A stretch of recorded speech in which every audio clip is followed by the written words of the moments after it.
Season 2, Pembantaian. Kedua belah pihak jatuh ke jalan buntu. Siapapun dapat mengatakan bahwa Li Xiangtong dalam keadaan kebingungan dan tidak tahu harus berbuat apa. Li Xiangtong memandang ke arah kakaknya, Li Yuanmao secara otomatis, ingin mencari bantuan darinya. Li Yuanmao akan mengatakan sesuatu ketika ada perubahan drastis dalam ekspresinya. Ada teror dan ketakutan di matanya. Hati Li Xiangtong anjlok saat melihat ekspresi aneh Li Yuanmao. Dia mengerahkan kekuatan di belati, ingin mengiris tenggorokan Su Xiaoning. Kamu tidak punya kesempatan lagi. Ini adalah kalimat terakhir yang didengar Li Xiangtong. Li Xiangtong merasa bahwa seseorang memiliki genggaman maut di pergelangan tangannya. Itu hampir tergencet. Dia tidak tahu sejak kapan Su Zimo mencapai sisinya. Itu adalah sepasang mata yang dingin dan membunuh, menyebabkan jantung berdebar kepada siapapun yang melihatnya. Bang! Li Xiangtong dikirim terbang ke udara dengan tendangan Su Zimo. Dia sudah mati ketika dia di udara. Pergantian peristiwa begitu cepat sehingga tidak ada yang punya waktu untuk bereaksi. Ketika Li Xiangtong melirik kakaknya, Su Zimo sudah mengerahkan kekuatan di jari-jarinya, menekan leher Li Xing, dan mengeksekusi Plow Heaven Stride untuk datang ke sebelah Li Xiangtong, menyelamatkan Su Xiaoning darinya. Li Yuanmao sangat ketakutan. Ini seharusnya menjadi serangan terhadap dua saudara laki-laki dari keluarga Su. Mereka sangat yakin akan kesuksesan. Tetapi dalam sekejap mata, di antara tiga ahli Konate tahap akhir, satu meninggal dan satu terluka, Zheng Yao adalah satu-satunya yang tersisa. Su Xiaoning sedikit gemetar. Dia terisak saat menatap Su Zimo. Ada ketakutan, panik dan pandangan jauh di matanya. Mata Su Zimo berubah lembut, senyum di wajahnya. Dia merobek sepotong kain dari pakaiannya dan menutupi mata Su Xiaoning dengan lembut. Dia membalik kain itu beberapa putaran sebelum mengikatnya. Jangan takut, aku akan membawamu pulang. Su Zimo berbicara pelan di telinga kakaknya. Zheng Yao menyaksikan adegan itu.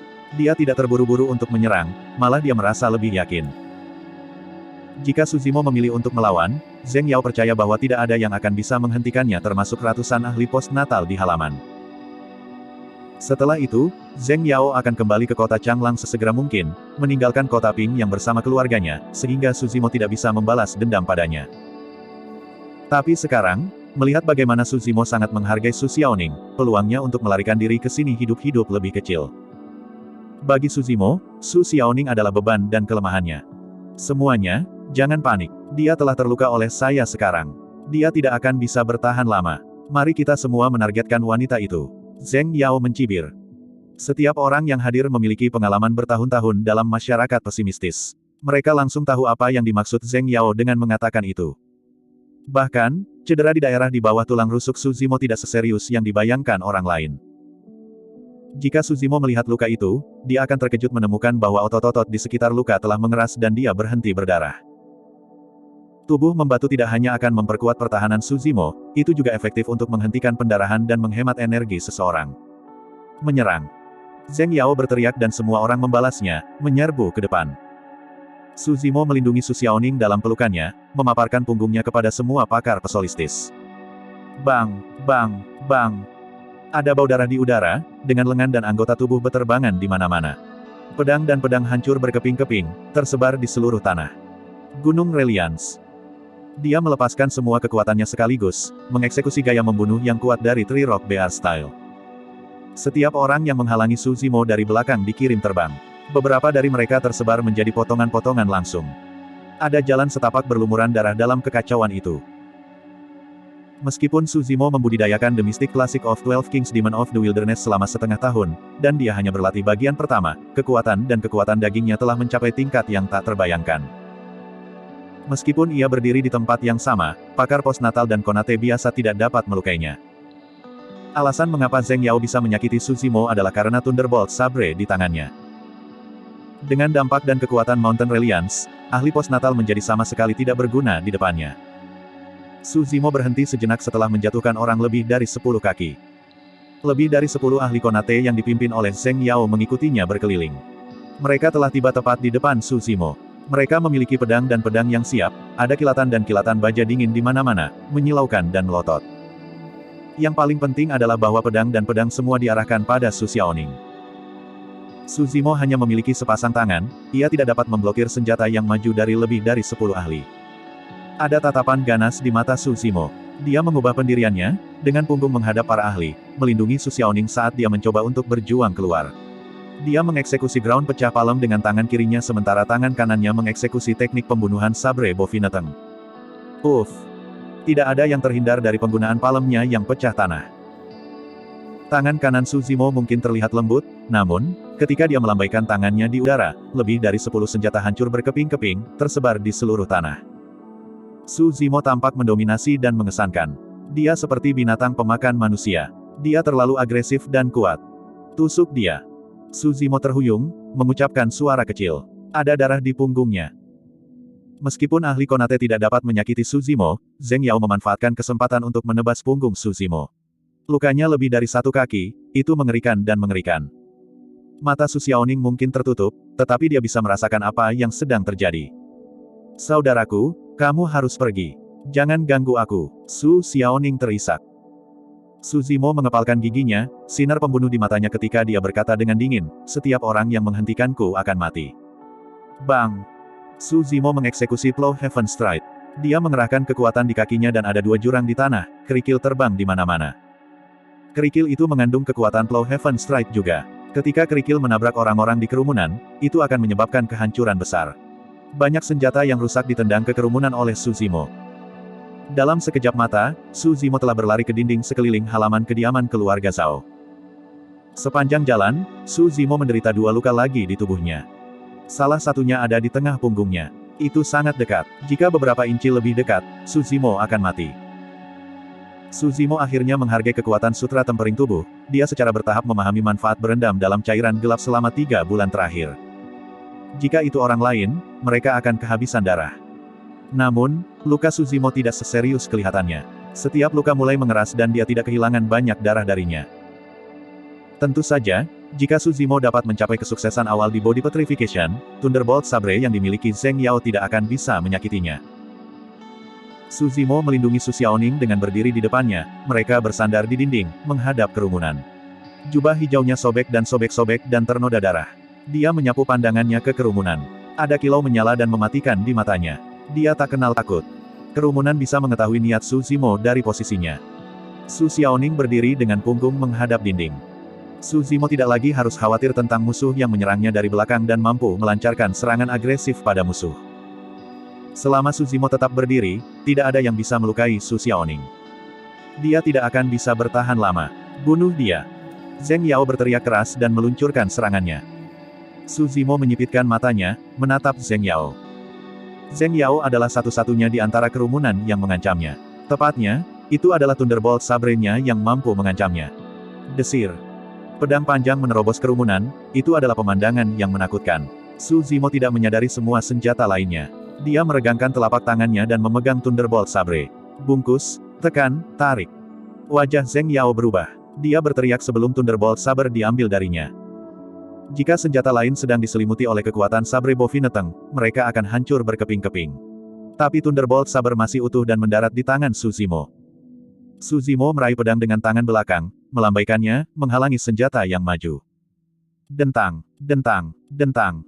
Semua senjata yang maju dipotong menjadi 2 bagian oleh Thunderbolt Sabre. Pedang yang bagus. Suzimo tertawa keras. Dia mengambil langkah besar ke depan, mengayunkan pedang ke Tang Mingjun yang menerjang ke arahnya. Murid Tang Mingjun mengerut, tidak ada cara untuk menghindar. Baling-baling cahaya menyala. Tang Mingjun dipotong menjadi 2 bagian oleh Suzimo, darah memuntahkan di mana-mana. Suzimo tidak tahu teknik pedang, tapi sutra tempering tubuh dimaksudkan untuk mengolah tubuh seseorang. Jika tubuhnya kuat dan cukup cepat, meskipun dia tidak tahu struk yang tepat, dia akan dapat menyebabkan kerusakan besar. Setelah menyerang dengan pedang, Suzimo segera kembali ke tempatnya, menjaga Su Xiaoning. Zheng Yao kehilangan Thunderbolt Sabre miliknya, tetapi masih ada ratusan orang yang maju pada Suzimo. Namun, mereka tidak bisa mengancamnya. Situasi telah berubah secara halus. Tidak peduli bagaimana kerumunan menyerang Suzimo, mereka tidak bisa menyakitinya sama sekali. Kapanpun Suzimo mendapat kesempatan, ia akan mengambil inisiatif untuk menyerang dan membunuh 1 atau 2 orang. Suzimo tidak terkalahkan ketika dia tidak memiliki senjata. Sekarang setelah Thunderbolt Sabre bersamanya, kekuatannya berlipat ganda. Orang-orang yang mengepung Suzimo berangsur-angsur berkurang. Awalnya, ada selusin Konate Experts, tetapi saat ini hanya 4 dari mereka yang mencoba yang terbaik untuk menahan serangan Suzimo. Alasan mengapa mereka tidak mundur adalah karena mereka berharap bahwa Su Zimo pada akhirnya akan kehabisan energinya. Lagi pula, seseorang tidak akan memiliki jumlah energi yang tak terbatas. Selain itu, semua orang telah menyaksikan sendiri bahwa Su Zimo memiliki beberapa luka di tubuhnya. Pertarungan ini telah berlangsung selama hampir 4 jam. Jika itu adalah orang lain, mengingat dia memiliki beberapa luka di punggungnya, dan dia terlibat dalam perkelahian yang intens, dia akan mati karena kehilangan banyak darah. Tapi Su Zimo sepertinya bukan yang paling letih. Selama ini, Su Zimo memiliki sinar ganas di matanya. Bahkan setelah terlibat dalam pertarungan selama 4 jam, tatapannya tampak menyala dan dia lebih kuat setelah lebih banyak perkelahian. Tidak tahu berapa lama telah berlalu, Su Zimo memegang tangan Su Xiaoning setelah memotong pria lain. Bersama-sama mereka maju ke arah orang banyak perlahan-lahan, tampak menakjubkan. Sementara Su Zimo maju, Zheng Yao dan yang lainnya mundur selangkah demi selangkah, ketakutan dan teror tampak jelas di mata mereka. Tiba-tiba, kerumunan menyadari bahwa predator telah menjadi mangsa. Su Zimo menunduk, menatap pedang panjang yang masih berlumuran darah, berkata dengan lembut, kalian semua tidak akan pergi hari ini. Bab 12, Percakapan Malam Hari. Tanah bergetar bergolak, suara gemuruh kuku bisa terdengar. Di bawah matahari terbenam, sekelompok kavaleri lapis baja yang dipersenjatai dengan tombak panjang menyerang kota Ping yang dengan ganas. Pemimpinnya adalah Liu Yu, penjaga kediaman Su. Cepat-cepat. Liu Yu mendesak pasukan terus-menerus, dahinya berkeringat dan ekspresinya penuh kecemasan. Sudah 3 jam sejak Su Zimo meninggalkan kediaman Su. Saat ini, bahkan ketenangan dan ketenangan Paman Zheng mengungkapkan kekhawatiran besar di matanya. Tatapan Liu Yu terfokus pada beberapa orang di dekatnya dengan wajah pucat yang mengerikan melarikan diri dengan panik ke arahnya. Mereka tampak ketakutan. Beberapa orang ini adalah penjaga keluarga Zhao. Niat membunuh segera muncul dalam hati Liu Yu. Dia ingin memerintahkan pasukannya untuk mengelilingi mereka. Paman Zheng tiba-tiba berkata, jangan pedulikan mereka. Pergi ke kediaman Zhao untuk menyelamatkan orang pertama. Petik 2. Dari saat mereka memasuki kota Pingyang dan berjalan ke kediaman Zhao, Paman Zheng dan yang lainnya melihat sekitar selusin ahli pesolistis. Mereka semua berlari keluar dari tempat itu dengan putus asa, tampak panik. Apa yang sedang terjadi? Paman Zheng dan Liu Yu merasa sangat gelisah. Tidak lama kemudian, Paman Zheng dan Liu Yu memimpin ratusan kavaleri ke pintu kediaman Zhao. Saat mereka hendak masuk, pintu-pintu kediaman Zhao tiba-tiba terbuka. Seorang pria dan wanita keluar dari situ. Mata gadis muda itu ditutupi dengan beberapa lapis kain yang telah berhamburan dengan tetesan darah. Wajah kurusnya tampak pucat dan bingkai tubuhnya yang halus bergetar. Dia tampak sangat menyedihkan sehingga orang tidak bisa tidak bersimpati padanya. Pakaian pria itu sobek, compang camping dan ternoda darah merah segar. Dia membawa pisau bernoda darah panjang di tangan kirinya dan memegang gadis itu dengan tangan kanannya, perlahan-lahan berjalan keluar dari pintu kediaman Zhao. Tatapan semua orang secara tidak sengaja melayang melintasi sepasang pria dan wanita ini ke halaman kediaman Zhao. Itu adalah adegan menyeramkan yang tidak akan terlupakan seumur hidup. Di halaman, mayat-mayat berserakan di tanah. Darah merah mengalir pelan di antara celah-celah batu. Tubuh beberapa orang telah terbelah menjadi 2, beberapa tengkorak mereka hancur berkeping-keping dan beberapa kepala dan tubuh dipisahkan dengan anggota tubuh yang patah berkedut. Aura yang mematikan meresap, bau darah memenuhi udara. Ini hanyalah tempat yang mengerikan dan menyeramkan dari neraka abadi. Pria itu bermandikan darah. Membawa pisau panjang, dia tampak seperti pembunuh yang baru saja muncul dari neraka. Meskipun demikian, tatapannya masih cerah dan jelas. Ketika cahaya matahari terbenam dari matahari terbenam mendarat di wajah yang indah dan awet muda pria itu, cahaya yang samar-samar dan misterius muncul di atasnya. Ada keheningan di antara ratusan kavaleri. Tampaknya tertekan oleh aura yang tak terlihat dan mengesankan, bahkan kuda-kuda ganas di bawah mereka menundukkan kepala dan tetap diam karena takut. Bagi semua orang, Su Zimo saat ini aneh dan akrab. Su Xiaoning tampaknya telah merasakan sesuatu. Dia tidak bisa membantu tetapi merobek kain yang menutupi matanya dan berbalik ke halaman kediaman Zhao. Su Zimo mengulurkan tangan dan menghalangi pandangannya. Dia berkata dengan lembut, jangan lihat. Pulang dan istirahatlah. Lupakan soal hari ini. Petik 2.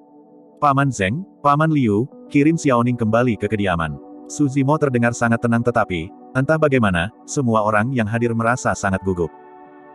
Paman Zheng mengangguk dan Liu Yu segera maju untuk membantu Xiaoning ke atas kuda. Dia kemudian secara pribadi mengantarnya kembali ke kediaman Su. Setelah menyaksikan Liu Yu dan kelompok itu pergi, Su Zimo melangkah perlahan.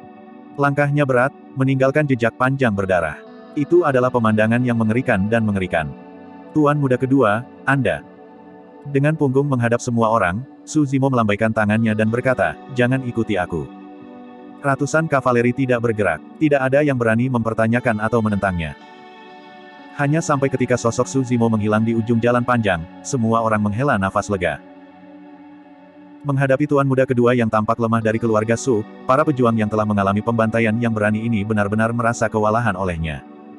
Tuan Zeng, sepertinya sebagian besar orang di dalam sudah mati. Ada selusin ahli Konate dan juga tuan keluarga dari keluarga Zhao dan Li.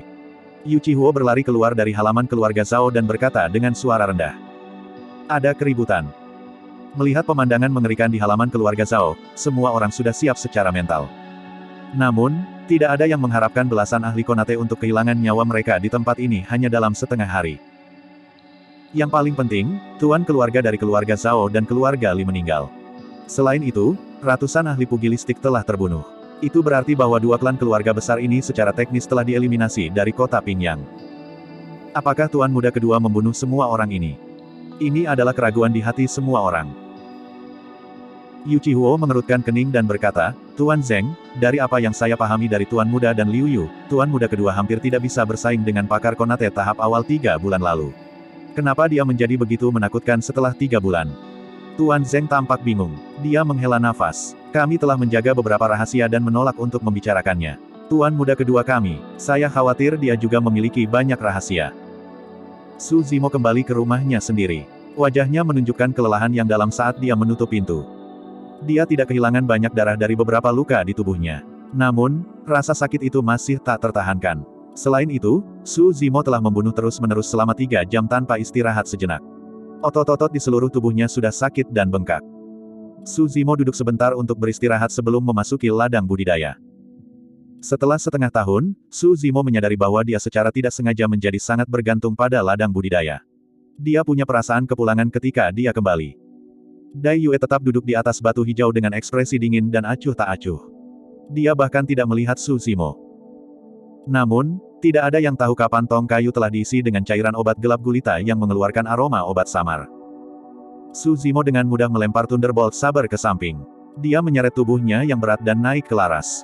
Dia bisa merasakan cairan obat sedingin es tetapi hatinya hangat. Su Zimo tertidur tanpa sadar. Selama 6 bulan terakhir budidaya, metode pernapasan tempering tubuh sudah menjadi kebiasaannya. Bahkan dalam tidurnya, Su Zimo masih bisa mengolah dan menyerap esensi cairan obat untuk mengeraskan dan menghaluskan kulit dan dagingnya. Pembunuhan kali ini telah membuat Su Zimo mengalami inti dari body petrification. Jika Su Zimo sadar, dia akan terkejut menemukan bahwa luka di tubuhnya sembuh pada tingkat yang terlihat dengan mata telanjang. Alasannya ada 2. Pertama, tubuhnya memiliki kemampuan generasi yang kuat setelah mengolah sutra tempering tubuh. Kedua, itu karena esensi tak terbatas yang berasal dari cairan obat. Penyerapan pertama jauh lebih cepat dari biasanya. Su Zimo bangun hanya setelah 3 jam tidur. Semua kelelahan sebelumnya telah tersapu dan dia penuh semangat dan energi. Su Zimo merasa ada sesuatu yang berbeda. Dia menyentuh luka yang terjadi hari ini tetapi tidak merasakan bekas luka. Hanya ada kulit yang sehalus dan sehalus giok. Kemampuan penyembuhan yang sangat kuat. Su Zimo diam-diam tercengang. Secara bersamaan, sebuah ide melintas di benak Su Zimo. Dia secara mental mengolah petrifikasi tubuh dengan tenang. Su Zimo bisa dengan jelas merasakan pengetatan otot-ototnya secara instan. Setiap inci dari dagingnya diperas bersama tanpa celah. Mereka sekeras dan sekuat batu. Ini juga dianggap sebagai berkah tersembunyi. Su Zimo diam-diam berpikir dan berkata, tanpa pemicu cedera eksternal ini, kemungkinan besar sangat sulit untuk memahami makna mendalam dari petrifikasi tubuh dalam waktu yang singkat. Su Zimo bangkit dan berkata kepada Dai Yue, "Aku akan keluar." Dai Yue sepertinya tidak mendengarnya. Dia tampak beristirahat dengan mata terpejam. Su Zimo berjalan keluar dari ladang budidaya, kembali ke rumahnya dan berubah menjadi jubah hijau. Dia langsung menuju ke kediaman Su. Su Zimo frustrasi dalam hatinya tentang masalah hari ini. Namun, itu tidak ditargetkan pada keluarga Zhao dan keluarga Li. Sebaliknya, itu ditargetkan pada keluarga Su dan kakak laki-lakinya, Su Hong.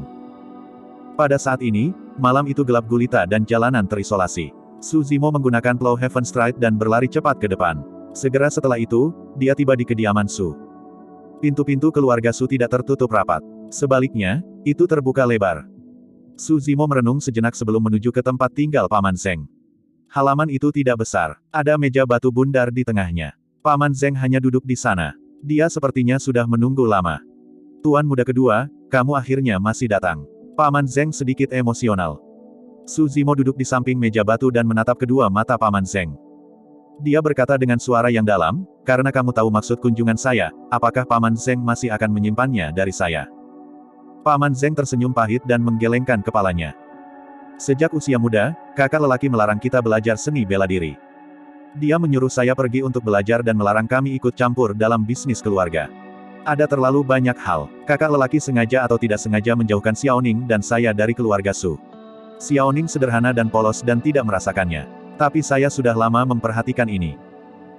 Su Zimo berkata dengan lembut, jika Xiaoning telah belajar seni bela diri sejak ia masih kecil, masalah hari ini mungkin tidak akan terjadi. Saya dapat mengatakan bahwa orang-orang di belakang Paman Zeng hari ini semuanya adalah ahli postnatal yang telah melalui banyak perkelahian dan pertempuran. Karena klan keluarga kami memiliki kekuatan dan kekuatan seperti itu, mengapa kita tidak mengungkapkannya sebelumnya? Bisnis apa yang dilakukan kakak laki-laki? Apakah dia hanya menjual kuda? Mengapa dia pergi ke negara Yan dan bukan negara Daqi untuk melakukan bisnis? Paman Zeng tampak seperti berada dalam posisi yang sulit. Dia ingin mengatakan sesuatu tetapi menahan lidahnya. Keduanya saling berhadapan dalam diam. Suasana menjadi semakin mencekik. Kata-kata Su Zimo mengejutkan ketika dia berbicara tiba-tiba, apakah orang tuaku dibunuh oleh seseorang? Wajah Paman Zeng tiba-tiba berubah. Namun, itu kembali normal pada saat berikutnya. Paman Zeng, Simo bukan sarjana yang lemah dan lemah. Saya yakin Anda juga pernah melihatnya sendiri. Apa sebenarnya yang ditakuti keluarga Su? Siapa musuh keluarga Su? Katakan padaku. Su Zimo memegangi lengan Paman Zeng, matanya bersinar sinis dan dingin. Paman Zeng menghela nafas panjang. Tuan muda kedua, bukan karena saya tidak ingin mengatakannya. Hanya dengan mengatakan bahwa Anda tidak akan ada gunanya bagimu. Tentunya Anda berbeda dari sebelumnya. Anda menjadi lebih kuat dan bahkan dapat membunuh banyak ahli Konate. Tapi, setelah berhenti sejenak, Paman Zeng menggelengkan kepalanya dan berkata, bagaimanapun, ini masih hanya kekuatan manusia. Kata-kata ini terasa akrab. Setengah tahun yang lalu, sebelum dia pergi, Shen Mengqi telah memberitahu Su Zimo bahwa bahkan jika dia akan mencapai alam postnatal atau Konate di masa depan, mereka hanya memiliki kekuatan fana dan tidak bisa menahan bahkan pukulan dari makhluk abadi. Su Zimo mengerti apa yang disiratkan Paman Zeng. Namun, dia tidak menyangka bahwa musuh keluarga Su telah menjadi pembudidaya abadi yang legendaris sejak lama. Selain itu, Su Zimo sendiri secara tidak sengaja telah menyerang inti emas yang sempurna. Semua peristiwa ini tampaknya menjadi bagian dari takdir. Setelah banyak belokan dan belokan, mereka masih tidak bisa keluar darinya. Di mana musuh keluarga Sudi? Prajurit Ki Refinement, penggarap pendirian yayasan atau inti emas sempurna. Su Zimo bertanya dengan tenang. Dia sudah lama mendengar dari Dai Yue bahwa manusia di alam kondensasi Ki disebut prajurit Refinement Ki. Ada 10 level dan level ke-10 adalah level perfected. Orang-orang di realm yayasan pendirian bisa disebut seorang penggarap. Hanya mereka yang ada di alam inti emas yang memenuhi syarat untuk disebut disempurnakan. Kamu. Jelas, Paman Zeng terkejut bahwa Su Zimo benar-benar tahu ketentuan kultivasi. Ekspresinya penuh kejutan. Setelah beberapa waktu, Paman Zeng berkata, penggarap pendirian yayasan dan inti emas sempurna jauh di luar jangkauan kami. Manusia biasa tentu saja tidak cocok untuk bahkan prajurit Refinement Ki. Petik 2. Kamu mungkin bisa membunuh Konate Expert sekarang. Namun, bahkan prajurit Refinement level 1 Ki dapat membunuhmu. Petik 2. Su Zimo mengerutkan alisnya sedikit. Secara alami, Su Zimo tidak percaya dengan kata-kata Paman Zeng. Menurut Dai Yue, budidaya setan juga semacam budidaya Dao. Itu pasti tidak kurang dari 3 sekte immortal, Buddha dan Vien. Dia sudah menguasai bagian tempering tubuh dari The Mystic Klasik dari 12 Raja Iblis di Wilderness Besar. Bisakah dia bahkan tidak mengalahkan prajurit Refinement level 1 Ki? Selanjutnya, 2 pembantaian selama setengah tahun telah sangat meningkatkan kepercayaan diri Su Zimo. Paman Zeng, maksud Anda bahwa Anda akan menceritakan segalanya dan tidak lagi menyimpan kebenaran dari saya jika saya cukup kuat untuk menyerang dan membunuh prajurit penyempur Ki? Su Zimo bertanya lagi. Ini, kata Paman Zeng dengan ragu-ragu. Tuan muda kedua, Anda tidak memiliki akar roh. Anda hanya bisa menjadi manusia seumur hidup. Pada akhirnya, Anda tidak akan cocok untuk yang abadi. Su Zimo mencibir. Dia memikirkan apa yang dikatakan Dai Yue sebelumnya dan dengan santai berkomentar, dewa seperti apa yang dianggap sebagai prajurit penyempur Ki. Bahkan inti emas yang sempurna tidak berani begitu saja untuk menyebut diri mereka abadi. Petik 2. Ketika Dai Yue mengatakan ini, Su Zimo terpana dan tak bisa berkata-kata oleh aura supercilious dan mendominasi yang meremehkan langit dan bumi. Sekarang, Paman Zeng memiliki ekspresi yang sama di wajahnya. Rahangnya sedikit turun dan wajahnya dipenuhi syok. Mari kita tunggu Tuan Muda kembali sebelum kita membicarakan ini lagi. Paman Zeng akhirnya berbicara. Oke, aku akan bertanya pada kakak laki-laki kapan dia kembali. Su Zimo tidak tinggal di belakang. Dia berbalik dan pergi. Bab 13, Changlang Mountain Range. Su Zimo mengambil kesempatan untuk kembali ke ladang budidaya ketika masih gelap. Saat melihat Dai Yue, dia bertanya, Nona Dai, saya sudah menguasai body tempering. Meskipun saya hanya mencapai kesuksesan awal, saya harus memiliki beberapa peluang untuk mengalahkan prajurit refinement level 1 Ki. Petik 2. Kamu pasti akan mati. Dai Yue melirik Su Zimo dan berkata dengan dingin. Su Zimo berdiri dengan bingung di tanah. Dia tidak bisa menyembunyikan kekecewaan di matanya. Dia merasa cukup menghina ketika dia mendengar kata-kata Paman Zeng sebelumnya karena dia pikir dia bisa menekan prajurit penyempur Ki dengan mudah. Dia tidak menyangka. Karena itu, keraguan muncul dalam hati Su Zimo pada saat ini. Karena kultivasi iblis juga merupakan bentuk kultivasi Dao, mengapa dia bahkan tidak bisa mengalahkan prajurit refinement level 1 Ki? Dai Yue tampaknya telah membaca pikiran Su Zimo. Dia berkata dengan acuh tak acuh, kekuatanmu saat ini sudah cukup untuk membunuh prajurit refinement level 4 Ki. Namun, Anda tidak memiliki pemahaman yang baik tentang pertempuran. Ada terlalu banyak faktor yang dapat memengaruhi pertempuran dan kekuatan hanyalah salah satunya. Petik 2. Bunuh prajurit refinement level 4 Ki. Su Zimo tertegun. Dia secara bertahap pulih dari akal sehatnya. Jadi, itu bukan karena dia tidak cukup kuat tetapi karena dia tidak memiliki teknik pertempuran. Itu mirip dengan pisau tak tertandingi yang akan mengeluarkan berbagai tingkat potensi, tergantung pada siapa yang mendaratkannya. Karena itu yang terjadi, Su Zimo masih merasa sedikit marah. Dia mengangkat suaranya, aku tahu sedikit tentang berkelahi. Ketika saya dihadang oleh ratusan ahli pugilistik, saya juga bisa mengukir jalan di tengah-tengah kesulitan. Petik 2. Kamu telah dipukuli dengan sangat menyedihkan oleh sekelompok manusia. Namun, Anda berpikir bahwa itu adalah sesuatu yang layak dibanggakan. Dai Yue mencibir. Dia melambaikan tangannya dengan ringan. Tampaknya dipimpin oleh kekuatan tak kasat mata, saber Thunderbolt yang pada awalnya menembus di tanah bangkit dan melayang di udara. Astaga! Beberapa kaki jauhnya, Dai Yue mengulurkan jarinya dan menunjuk ke arah Su Zimo. Swoosh! Baling-baling cahaya menyala. The Thunderbolt saber sudah muncul di depan mata Su Zimo. Itu tergantung di depan Glabella tanpa bergerak 1 inci. Itu terlalu cepat. Dia bahkan tidak punya waktu untuk bereaksi.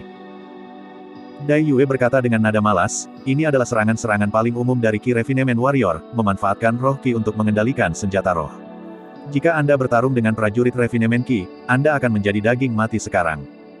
Begitu cepat, bagaimana saya menghindarinya? Su Zimo agak linglung. Dai Yue berkata, ada 2 kemampuan dalam iblis yang jauh melampaui kemampuan para pembudidaya. Pertama, tubuh yang kuat dan kuat. Kedua, persepsi roh yang akut. Kamu harus ingat, sebagian besar tubuh pembudidaya relatif lemah. Selama kamu bisa menghindari gelombang serangan pertama mereka dan mengambil kesempatan untuk memperpendek jarak antara kalian berdua, kamu akan dapat menggunakan kemampuan tempur jarak dekat yang kuat dan kuat dari klan iblis untuk membunuh mereka. Petik 2. Su Zimo mengerutkan kening dan merenung dalam-dalam. Setelah beberapa waktu, dia bertanya, saya mengerti apa yang dimaksud dengan tubuh yang kuat dan kuat. Tujuan dari tempering tubuh adalah untuk melatih tubuh. Tapi apa itu persepsi roh? Petik 2. Dai Yue berkata, sulit untuk menjelaskan persepsi roh. Anda dapat menerimanya bahwa itu berarti kewaspadaan dan rasa bahaya. Klan iblis percaya pada hukum hutan dan kelangsungan hidup yang terkuat. Jika Anda tidak memiliki persepsi roh yang tajam, Anda akan dihilangkan dan seluruh keluarga Anda dimusnahkan. Jangkrik merasakannya sebelum angin musim gugur mendekat. Mata Su Zimo bersinar terang. Dai Yue mengangguk. Bagaimana saya menumbuhkan persepsi roh? Su Zimo bertanya lagi. Sederhana. Sudut mulut Dai Yue sedikit meringkuk. Dengan senyum aneh, dia tiba-tiba melambaikan lengan jubahnya dan berputar ke arah Su Zimo. Swoosh! Ruang menjadi berkerut dan semuanya menjadi hitam. Su Zimo merasa bahwa dia telah kehilangan semua akal sehatnya. Pada saat berikutnya, sepertinya dia telah dibawa ke tempat lain. Di mana saya? Setelah Su Zimo sadar kembali, dia melihat sekeliling. Ada keheningan pin drop di sekitarnya. Itu gelap gulita dan memancarkan aura hutan belantara primitif. Suasana aneh memenuhi udara. Dai Yue dengan santai berkata, ini adalah Changlang Mountain Range. Jika Anda dapat bertahan di sini selama 1 tahun, Anda akan berhasil menumbuhkan persepsi roh. Petik 2. Su Zimo tertegun. Pegunungan Changlang sekitar beberapa puluh kilometer dari kota Pingyang. Itu terkenal karena medan yang berbahaya. Didominasi oleh setan dan binatang buas, ada bahaya di setiap langkah. Sama sekali tidak mungkin orang bisa melewati tempat ini di malam hari. Sebelumnya, dia telah mendengar banyak legenda tentang pegunungan Changlang. Ada iblis jahat yang menyedot esensi dan energi manusia serta binatang buas menakutkan dengan mata seperti lonceng perunggu. Tentu saja, penguasa pegunungan Changlang adalah serigala, yang merupakan mayoritas. Haus darah dan brutal, mereka pasti menyimpan dendam. Beberapa dekade yang lalu, seorang pemburu dari desa terdekat menangkap serigala kecil dari pegunungan Changlang. Tanpa diduga, pada malam yang sama, seluruh desa telah dilahap dan dihancurkan oleh ribuan serigala. Bahkan unggas dan anjing pun tidak selamat. Itu telah menjadi desa hantu yang tidak ada yang berani tinggal. Negara-negara di sekitarnya tidak bisa berbuat apa-apa tentang pegunungan Changlang. Tidak ada pasukan yang berani pergi ke tempat itu. Belum lagi selamat di dalamnya, sama sulitnya dengan mencapai langit hanya untuk melewatinya dengan aman dan tanpa cedera. Dai Yue terus berkata, ada perbedaan dalam dunia antara iblis juga. Mereka yang berada di alam terendah bahkan tidak memenuhi syarat untuk disebut setan. Mereka disebut sebagai binatang roh di arena kultivasi, yang berarti, mereka adalah binatang yang dapat memahami manusia. Ada binatang roh lemah dan kuat. Zui Feng milikmu itu dianggap sebagai jenis makhluk roh yang paling lemah. Ini semangat intelek yang baru saja diaktifkan. Untuk binatang roh yang kuat, kemampuan mereka sebanding dengan prajurit penyempurnaan Qi yang disempurnakan. Petik 2. Di atas binatang roh adalah roh iblis. Ada kesenjangan yang lebih besar antara yang lemah dan yang kuat. Yang kuat sebanding dengan inti emas sempurna. Yang lemah setara dengan penggarap pendirian yayasan. Petik 2. Su Zimo mengerutkan kening dan bertanya, apakah ada roh jahat di pegunungan Changlang? Menurut Dai Yue, dia bahkan tidak bisa mengalahkan prajurit refinement Qi yang paling umum, apalagi roh-roh jahat yang kemampuannya setara dengan Foundation Establishment dan Golden Core Realms. Aku tidak tahu. Dai Yue tersenyum tanpa terasa. Su Zimo tertegun. Jawaban macam apa itu? Su Zimo percaya bahwa tidak mungkin Dai Yue tidak tahu. Satu-satunya kemungkinan adalah bahwa Dai Yue tidak ingin memberitahunya. Dai Yue berkata dengan tenang, ini ujian. Jika Anda bisa bertahan hidup, Anda akan benar-benar mengubah dan melepaskan kekuatan sejati dari The Mystic Classic of 12 Demon Kings of the Wilderness Grid. Jika Anda tidak bisa menahannya, Anda pasti akan dibagikan dan ditelan oleh roh-roh jahat. Semuanya akan berakhir kalau begitu. Petik 2. Su Zimo menyadari bahwa jika dia ingin bertahan hidup di Changlang Mountain Range selama 1 tahun, dia pasti akan menghadapi berbagai jenis binatang roh. Bahaya akan mengintai di setiap sudut. Ini adalah ujian yang kejam. Tentu saja, itu juga merupakan bentuk pelatihan. Pengalaman hidup dan mati. Di saat-saat perjuangan antara hidup dan mati, seseorang dapat membentuk persepsi roh yang kuat dan kuat. Dai Yue berkata, belum terlambat untuk menyesal sekarang. Jika Anda memutuskan untuk tinggal di sini, saya tidak akan merawat Anda.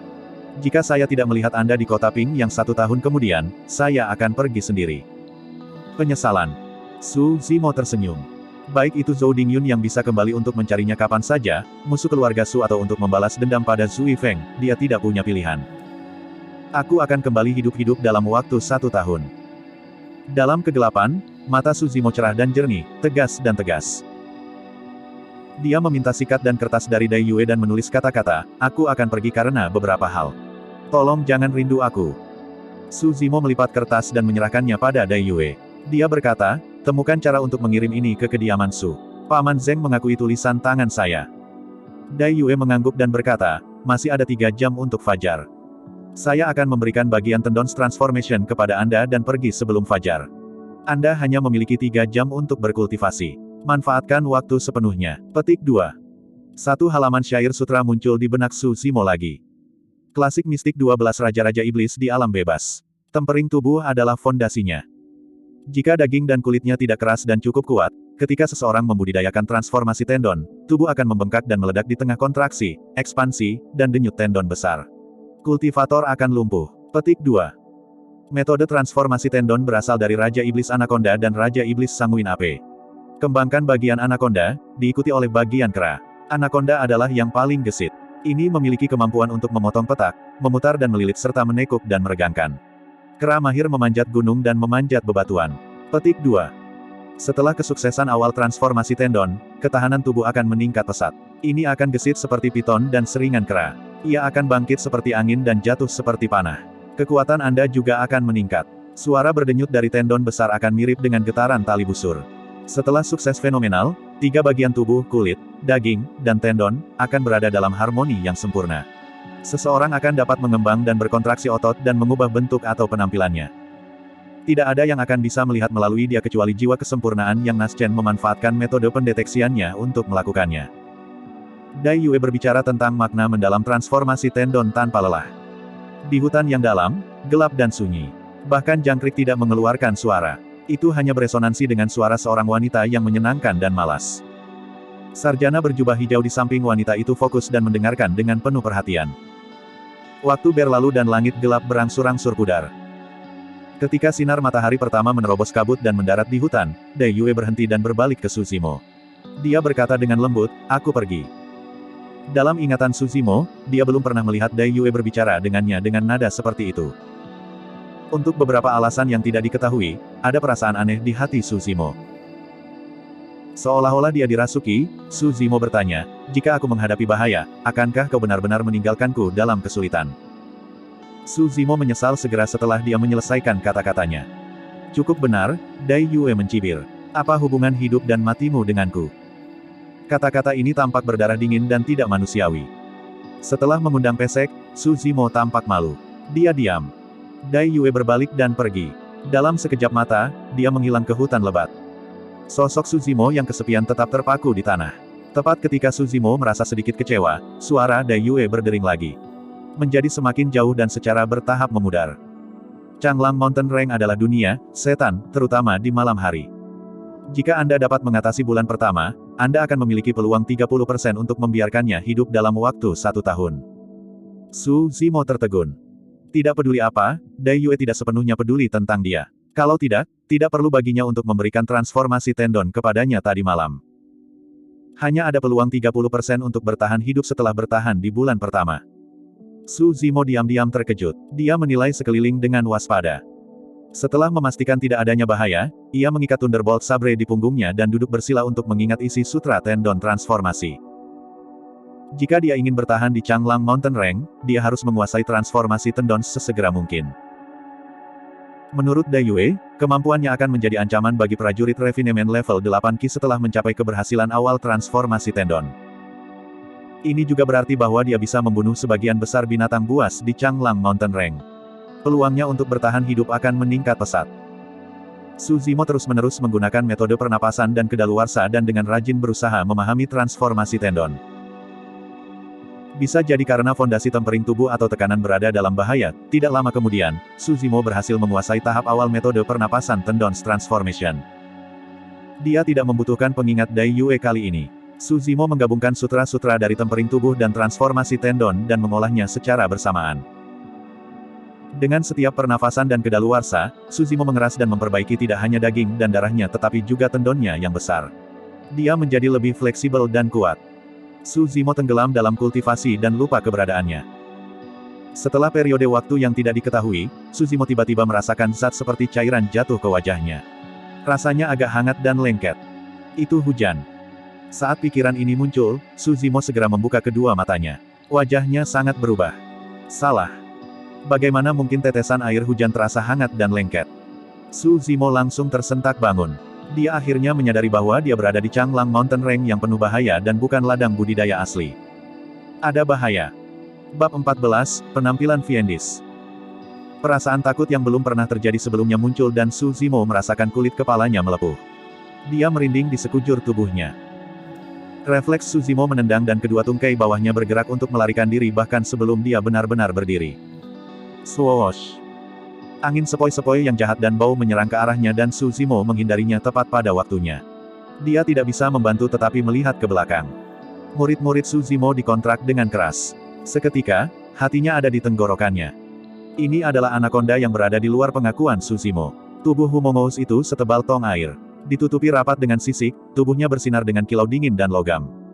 Itu memelototi Suzimo dengan mata kehijauan, menyipit dan mulut besar yang besar, air liur terus-menerus menetes dari sela-sela giginya. Dia terlalu ceroboh. Suzimo masih memiliki rasa takut yang masih ada. Dia telah didekati oleh spesies besar dan dia sebenarnya tidak merasakannya sama sekali. Anaconda meringkuk di sekitar pohon tua yang setinggi awan dan memandangi Suzimo dari ketinggian. Ada kilasan penghinaan di matanya. Ini adalah binatang roh. Pandangan seperti manusia ini muncul dalam Anaconda. Jelaslah bahwa itu adalah psikis dan secerdas manusia. Hanya saja itu tidak bisa berbicara bahasa manusia. Meskipun ada kesenjangan besar dalam ukuran antara piton dan manusia, Suzimo tidak terlihat sedikit pun takut setelah dia tenang. Sebaliknya, dia sangat ingin mencoba. Ini adalah kesempatan langka. Tatapan ular sanca itu dingin dan menyeramkan.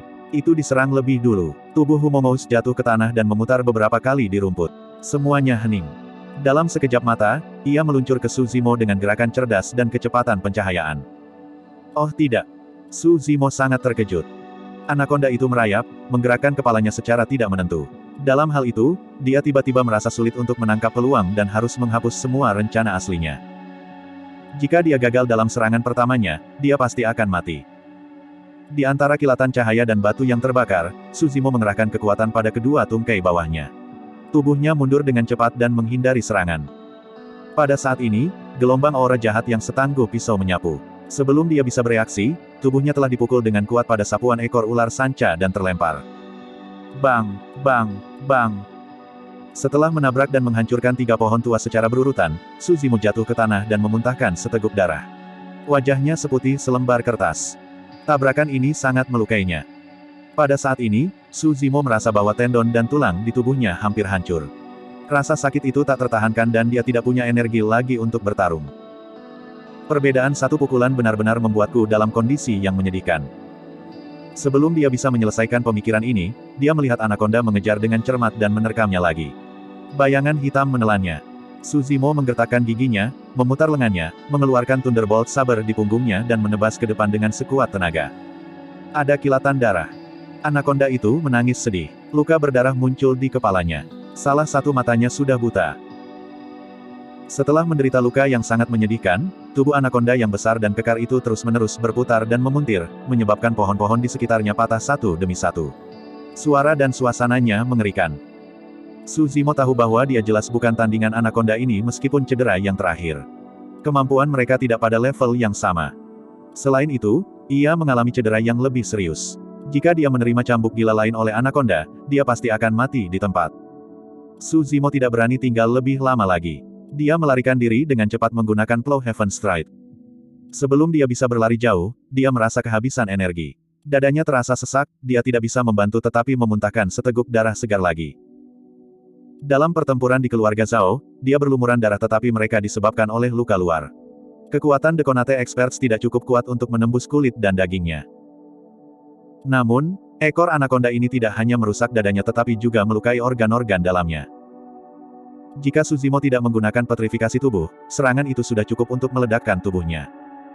Apakah aku akan dimakamkan di tempat ini pada hari pertama? Suzimo menggigit ujung lidahnya dan berusaha keras untuk tetap sadar. Dia diam-diam merenungkan dan berkata, aku harus menemukan tempat yang bagus untuk bersembunyi sesegera mungkin. Kalau tidak, makhluk roh apapun yang saya temui dapat membunuh saya dengan mudah. Petik 2. Setelah berlari sebentar, dia melihat dinding gunung yang curam di depannya. Ada sebuah gua di atasnya beberapa meter dari tanah. Mata Suzimo berbinar. Dia tiba di dinding gunung dan menggunakan Thunderbolt Sabre untuk menyapu dinding saat dia memanjat. Menginjak penyok ini, Suzimo memanjat dinding gunung dan dengan hati-hati mengintip ke dalam gua. Dia membalik ke dalam setelah memastikan bahwa tidak ada bahaya. Siksaan, ini sudah menghabiskan sedikit kekuatan terakhirnya. Gua itu tidak besar dan hampir tidak bisa memuat 3 orang. Untungnya, lokasi itu tidak buruk dan dapat menghindari sebagian besar binatang buas darat. Suzimo berbaring di gua dan mencoba menyemangati dirinya. Dia menggunakan metode pernapasan dan kedaluarsa secara terus-menerus dan kekuatan penyembuhan dari The Mystic Classic of 12 Demon Kings of Great Wilderness untuk pulih dari luka-lukanya.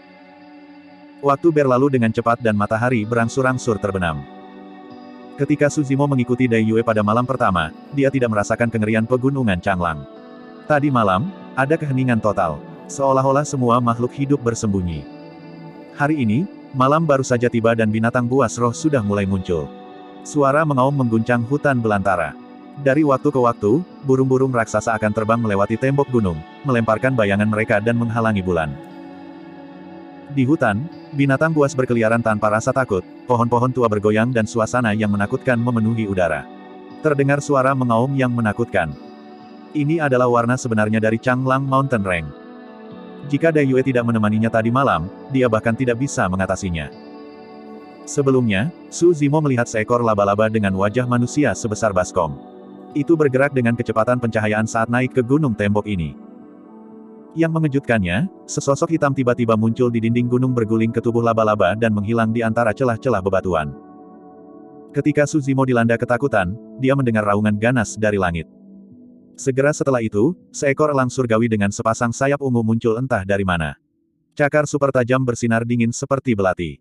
Ia menggali celah-celah bebatuan di dinding gunung dan menghancurkan sepotong batu besar. Mengaum. Teriakan menyedihkan bisa terdengar dari celah bebatuan. Elang bersayap ungu telah menangkap binatang roh merangkak. Cakar itu menusuk dalam-dalam ke tubuh binatang roh dan darah segar berceceran. Binatang roh ini sangat besar. Itu 100 kali lebih besar dari elang bersayap ungu. Namun, itu tidak bisa lepas tidak peduli bagaimana itu berjuang. Elang bersayap ungu membawanya dan melonjak ke langit. Sebelum pergi, elang bersayap ungu itu jelas menemukan Su Zimo. Itu bahkan melirik kembali ke gua di dinding gunung dengan tatapan dingin.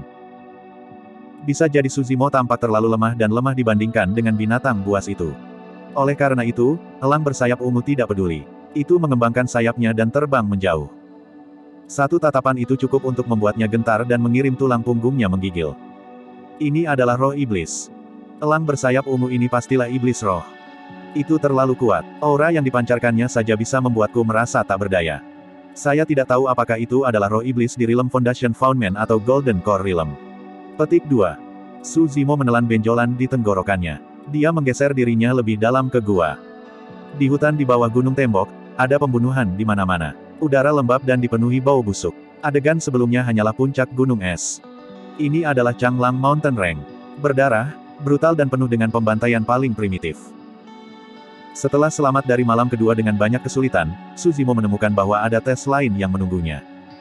Suatu malam telah berlalu tetapi lukanya belum pulih sepenuhnya. Karenanya, ia tidak berani terus berkultivasi. Di kota Pingyang, dia tidak perlu khawatir tentang makanan. Namun, makanan telah menjadi masalah terbesarnya di pegunungan Changlang. Su Zimo terluka dan tidak berani bertindak gegabah. Namun, tanpa makanan, setiap kali dia menghembuskan napas masuk dan keluar, dia menggunakan intisari darah dan dagingnya sendiri untuk diolah. Rasa laparnya akan meningkat dan dia tidak akan bisa bertahan terlalu lama. Itu adalah lingkaran setan. Tanpa makanan, tidak ada sumber energi dan dia tidak akan bisa bercocok tanam.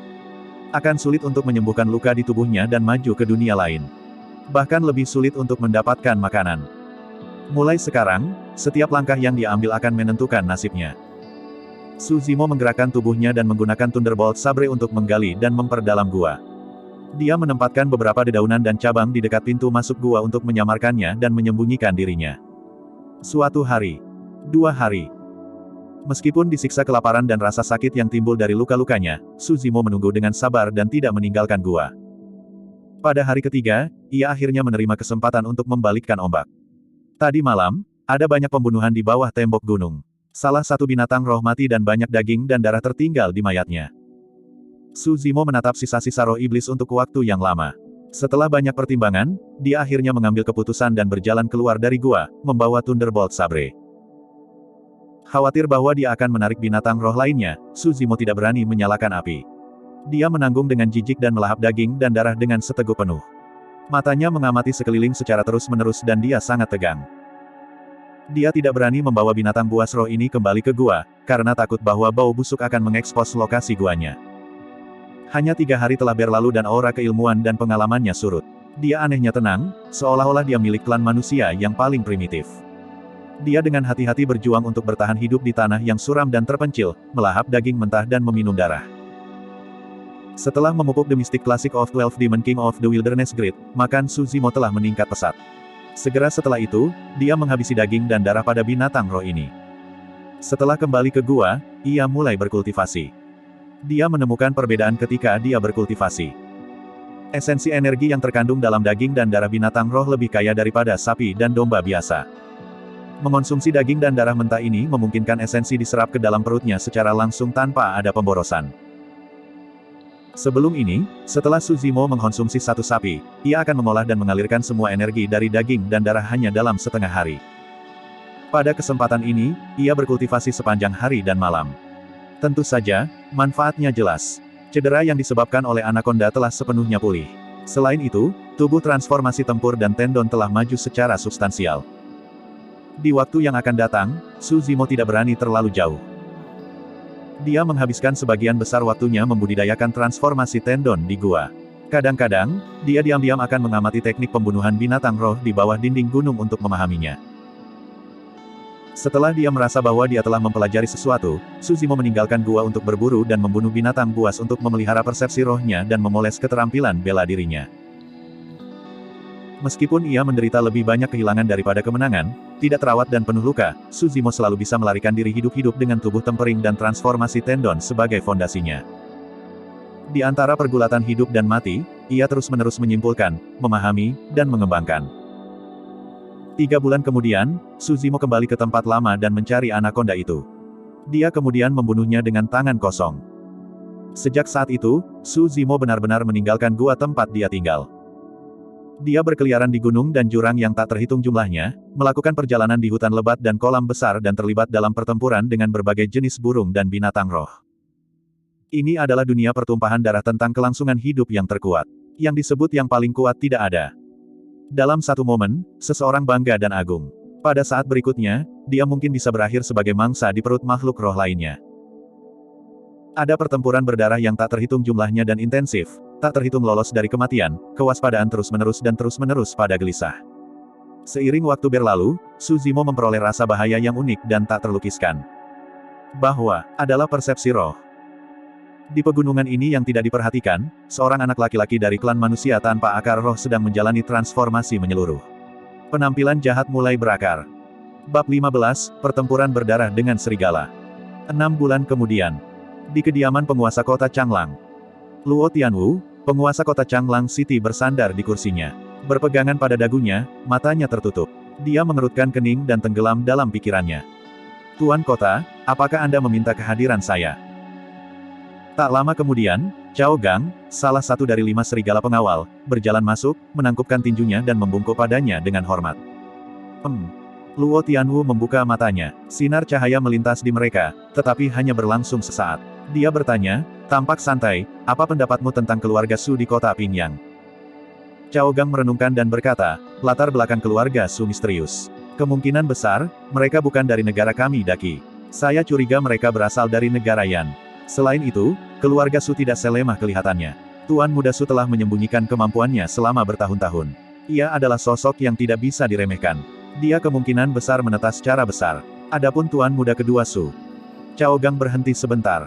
Luo Tianwu mengungkapkan tatapan ingin tahu, dia tersenyum tanpa terasa dan bertanya, bagaimana dengan Tuan Muda kedua Su? 1 tahun yang lalu, saya menyaksikan Tuan Muda kedua Su menyinggung yang abadi. Cao Gang menggelengkan kepalanya. Anak ini adalah anak muda yang tidak berpengalaman dan agresif. Dia awalnya cukup pintar dan juga telah mendapatkan penghargaan ilmiah. Kehormatannya telah dihapuskan sekarang dan dia direduksi menjadi rakyat jelata yang lebih rendah. Kami tidak perlu khawatir tentang dia. Cukup pintar. Haha, Luo Tianwu menyeringai. Cao Gang, penilaianmu kali ini salah. Hah? Cao Gang tertegun sejenak. Ini adalah informasi dari mata-mata bawahanku. Lihatlah. Luo Tianwu memberikan beberapa dokumen rahasia di atas meja kepada Cao Gang. Cao Gang menyapu matanya, ekspresinya berangsur-angsur berubah. Luo Tianwu berkata dengan suara rendah, 6 bulan yang lalu, Su Zimo hampir menghancurkan semua ahli pugilistik dari keluarga Li dan keluarga Zhao mengandalkan kekuatannya sendiri. Kedua keluarga ini hampir musnah, meskipun nama mereka masih ada. Keluarga yang menghindari bencana dan mengambil kesempatan untuk menyerang keluarga Su. Sekarang, keluarga Su memegang kekuasaan di kota Pingyang. Orang ini bukan cendekiawan yang lemah. Dia adalah karakter yang lebih menakutkan daripada Su Hong. Bagaimana ini bisa terjadi? Cao Gang tercengang. Luo Tianwu berkata, ada 2 kemungkinan. Pertama, Su Zimo berubah dari seorang sarjana yang lemah menjadi seorang ahli terkemuka dalam waktu 6 bulan. Kedua, Su Zimo menyembunyikan kemampuannya dan berbohong kepada semua orang. Terlepas dari kemungkinannya, individu ini bukan karakter yang biasa-biasa saja. Apa sebenarnya yang direncanakan keluarga Su ini? Cao Gang mengerutkan alisnya. Luo Tianwu menggeram, orang-orang dari negara Yan. 15 tahun yang lalu. Dengan nama belakang Su. Menggabungkan beberapa informasi ini, tidak bisakah kamu menebak? Petik 2. Tuan Wuding dari negara Yan, Sumu. Cao Gang berkata, suaranya menghilang. Luo Tianwu mengangguk dan berkata dengan menyesal, Sumu dianggap pahlawan yang luar biasa. Dia memimpin puluhan ribu kavaleri lapis baja dan mendominasi medan perang, menyapu kemenangan kemanapun mereka pergi. Seberapa terkenal dan agungnya dia saat itu? Manakah dari negara-negara sekitarnya yang berani melancarkan serangan dan mengambil alih kemuliaan? Sayangnya, dia terlalu bodoh. Pada akhirnya, hasilnya mirip dengan membuang busur ke samping begitu burung-burung pergi dan membunuh para antek setelah mereka hidup lebih lama dari kegunaannya. Petik 2. Setelah berhenti sesaat, Luo Tianwu menutup kedua matanya, memancarkan aura yang tajam dan mengesankan. Dia berangsur-angsur berkata, karena ada pelajaran yang diambil dari kesalahan orang lain, kita tidak bisa mengikuti jejak Sumu. Meskipun Raja Zhou besar memerintah 4 negara bagian, ada tanda-tanda kekacauan. Adipati meningkat dalam kekuasaan. Sudah waktunya untuk menyerbu kota, merebut wilayah itu dan menyatakan diri sebagai raja. Petik 2. Cao Gang bersedia untuk mematuhi tuan kota. Mematuhi raja. Cao Gang cepat beradaptasi dengan keadaan itu. Dia segera mengubah alamatnya. Luo Tianwu mengangguk dengan puas. Dia berkata, Cao Gang, saya juga memiliki prajurit penyempur Qi sebagai pendukung saya. Saya tidak akan bertindak tanpa percaya diri. Mendengar 3 kata, Qi Refinement Warrior, mata Cao Gang berbinar dan suasana hatinya menjadi cerah. Karena keluarga Su memiliki latar belakang seperti itu, kita dapat memanfaatkan mereka, Luo Tianwu mengungkapkan senyum lucu. Di Changlang Mountain Range. Setelah 6 bulan berkeliaran di hutan belantara, Su Zimo telah membuat kemajuan luar biasa di bidang transformasi tendon. Dia dekat dengan kesuksesan awal. Setelah mengolah gaya anaconda, ia mulai mengolah gaya kera. Yang terpenting, Su Zimo sekarang memiliki persepsi roh yang mirip kulit binatang buas. Dia luar biasa tajam dan sensitif. Mengandalkan persepsi roh, Su Zimo memiliki lolos sempit yang tak terhitung jumlahnya dari kematian. Dia bahkan berhasil lolos dari beberapa roh jahat sebelumnya. Namun, dalam 1 bulan terakhir, Su Zimo mengalami beberapa masalah. Penguasa Changlang Mountain Range, klan serigala, yang memiliki jumlah anggota astronomi. Su Zimo menemukan serigala yang berharga. Setelah pertempuran berdarah, dia membunuhnya tetapi secara tak terduga memicu perburuan tanpa akhir oleh serigala. Jika dia bertarung 1 lawan 1, sebagian besar serigala bukanlah lawan Su Zimo. Namun, hal yang paling menakutkan tentang klan serigala adalah kesabaran dan indera penciuman mereka. Su Zimo telah melarikan diri dari gerombolan serigala berkali-kali. Tapi tidak lama kemudian, serigala akan memburunya lagi dengan indera penciuman yang tajam. Perburuan ini berlanjut selama 1 bulan. Jika tubuh Su Zimo tidak cukup kuat atau tidak memiliki dasar dari 2 bagian setan klasik, tempering tubuh dan transformasi tendon, ia kemungkinan besar akan mati karena kelelahan. Dalam pelarian yang panjang dan tak berujung, pakaian Su Zimo telah lama terkoyak oleh binatang roh selama pertempuran. Dia mengenakan potongan acak dari kulit binatang dan memiliki janggut abu-abu di wajahnya. Dia tidak terlihat berbeda dari manusia liar. Dalam beberapa hari terakhir, klan serigala tampaknya telah merasakan bahwa fisik Su Zimo telah mencapai batasnya. Mereka memburunya lebih dekat dan melecehkannya berulang kali. Su Zimo memiliki beberapa luka mengerikan di tubuhnya. Meskipun perdarahan telah berhenti, mereka belum sembuh sepenuhnya. Paket serigala tidak memberi Su Zimo waktu untuk pulih dari cedera sama sekali.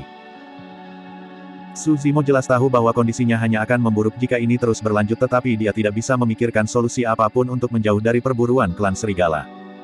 Malam ini, Su Zimo tiba di sebuah lembah. Di tengah jalan di lembah, dia berhenti tiba-tiba. Ekspresinya sangat serius.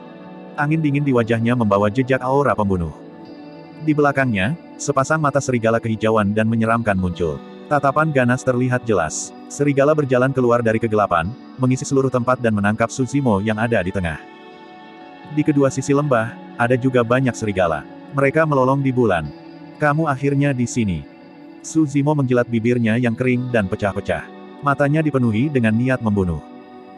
1 bulan malam tanpa tidur dan gelisah telah mengurangi persepsi roh Su Zimo ke kondisi terburuknya.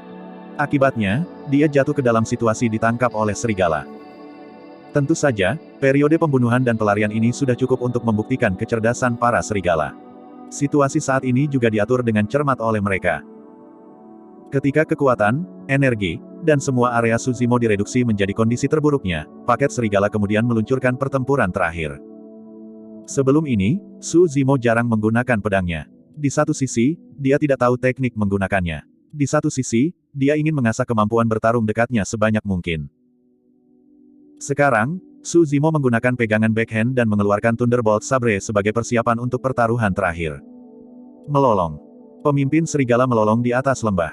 Serigala di kedua sisi serta bagian depan dan belakang lembah mengerumuni seperti lebah. Uff. Su Zimo membalik tangannya dan menebas. Dia membunuh serigala pertama yang berlari ke dia menjadi setengah. Darah segar mengalir deras. Bang! Suzimo menggunakan palem pemecah tanah dengan tangan kanannya dan menghancurkan tengkorak serigala lain dengan sekuat tenaga, membelah otak yang terakhir. Pembunuhan tidak bisa menghentikan serigala maju. Sebaliknya, itu memprovokasi sifat ganas mereka. Menginjak mayat klan mereka sendiri, serigala terus menerkamnya. Swoosh, swoosh, swoosh. Suzimo mulai menggunakan Plow Heaven Stride. Membawa pedang di tangan kirinya, meninju dengan tangan kanannya, dia berlari melintasi lembah dengan mudah, menyerang di sisi kirinya dan menyerbu ke kanan. Jika seseorang menyaksikan pertempuran di samping, dia akan terkejut dengan penemuan. Meskipun diserang dan ditangkap oleh serigala yang padat, Suzimo masih bisa menghindari sebagian besar serangan dan menghindari cedera pada titik-titik vital tubuhnya. Saat melihat cakar serigala yang tajam akan menembus kepala Suzimo, tanpa melihat, tiba-tiba dia mengelak, meninju dengan punggungnya dan melemparkan serigala. Ini adalah persepsi roh. Itu bisa merasakan dan menghindari bahaya bahkan tanpa melihat atau mendengarkan. Dibandingkan dengan setengah tahun yang lalu, metode Suzimo menjadi lebih sederhana, langsung dan ringkas. Namun demikian, mereka sangat efektif.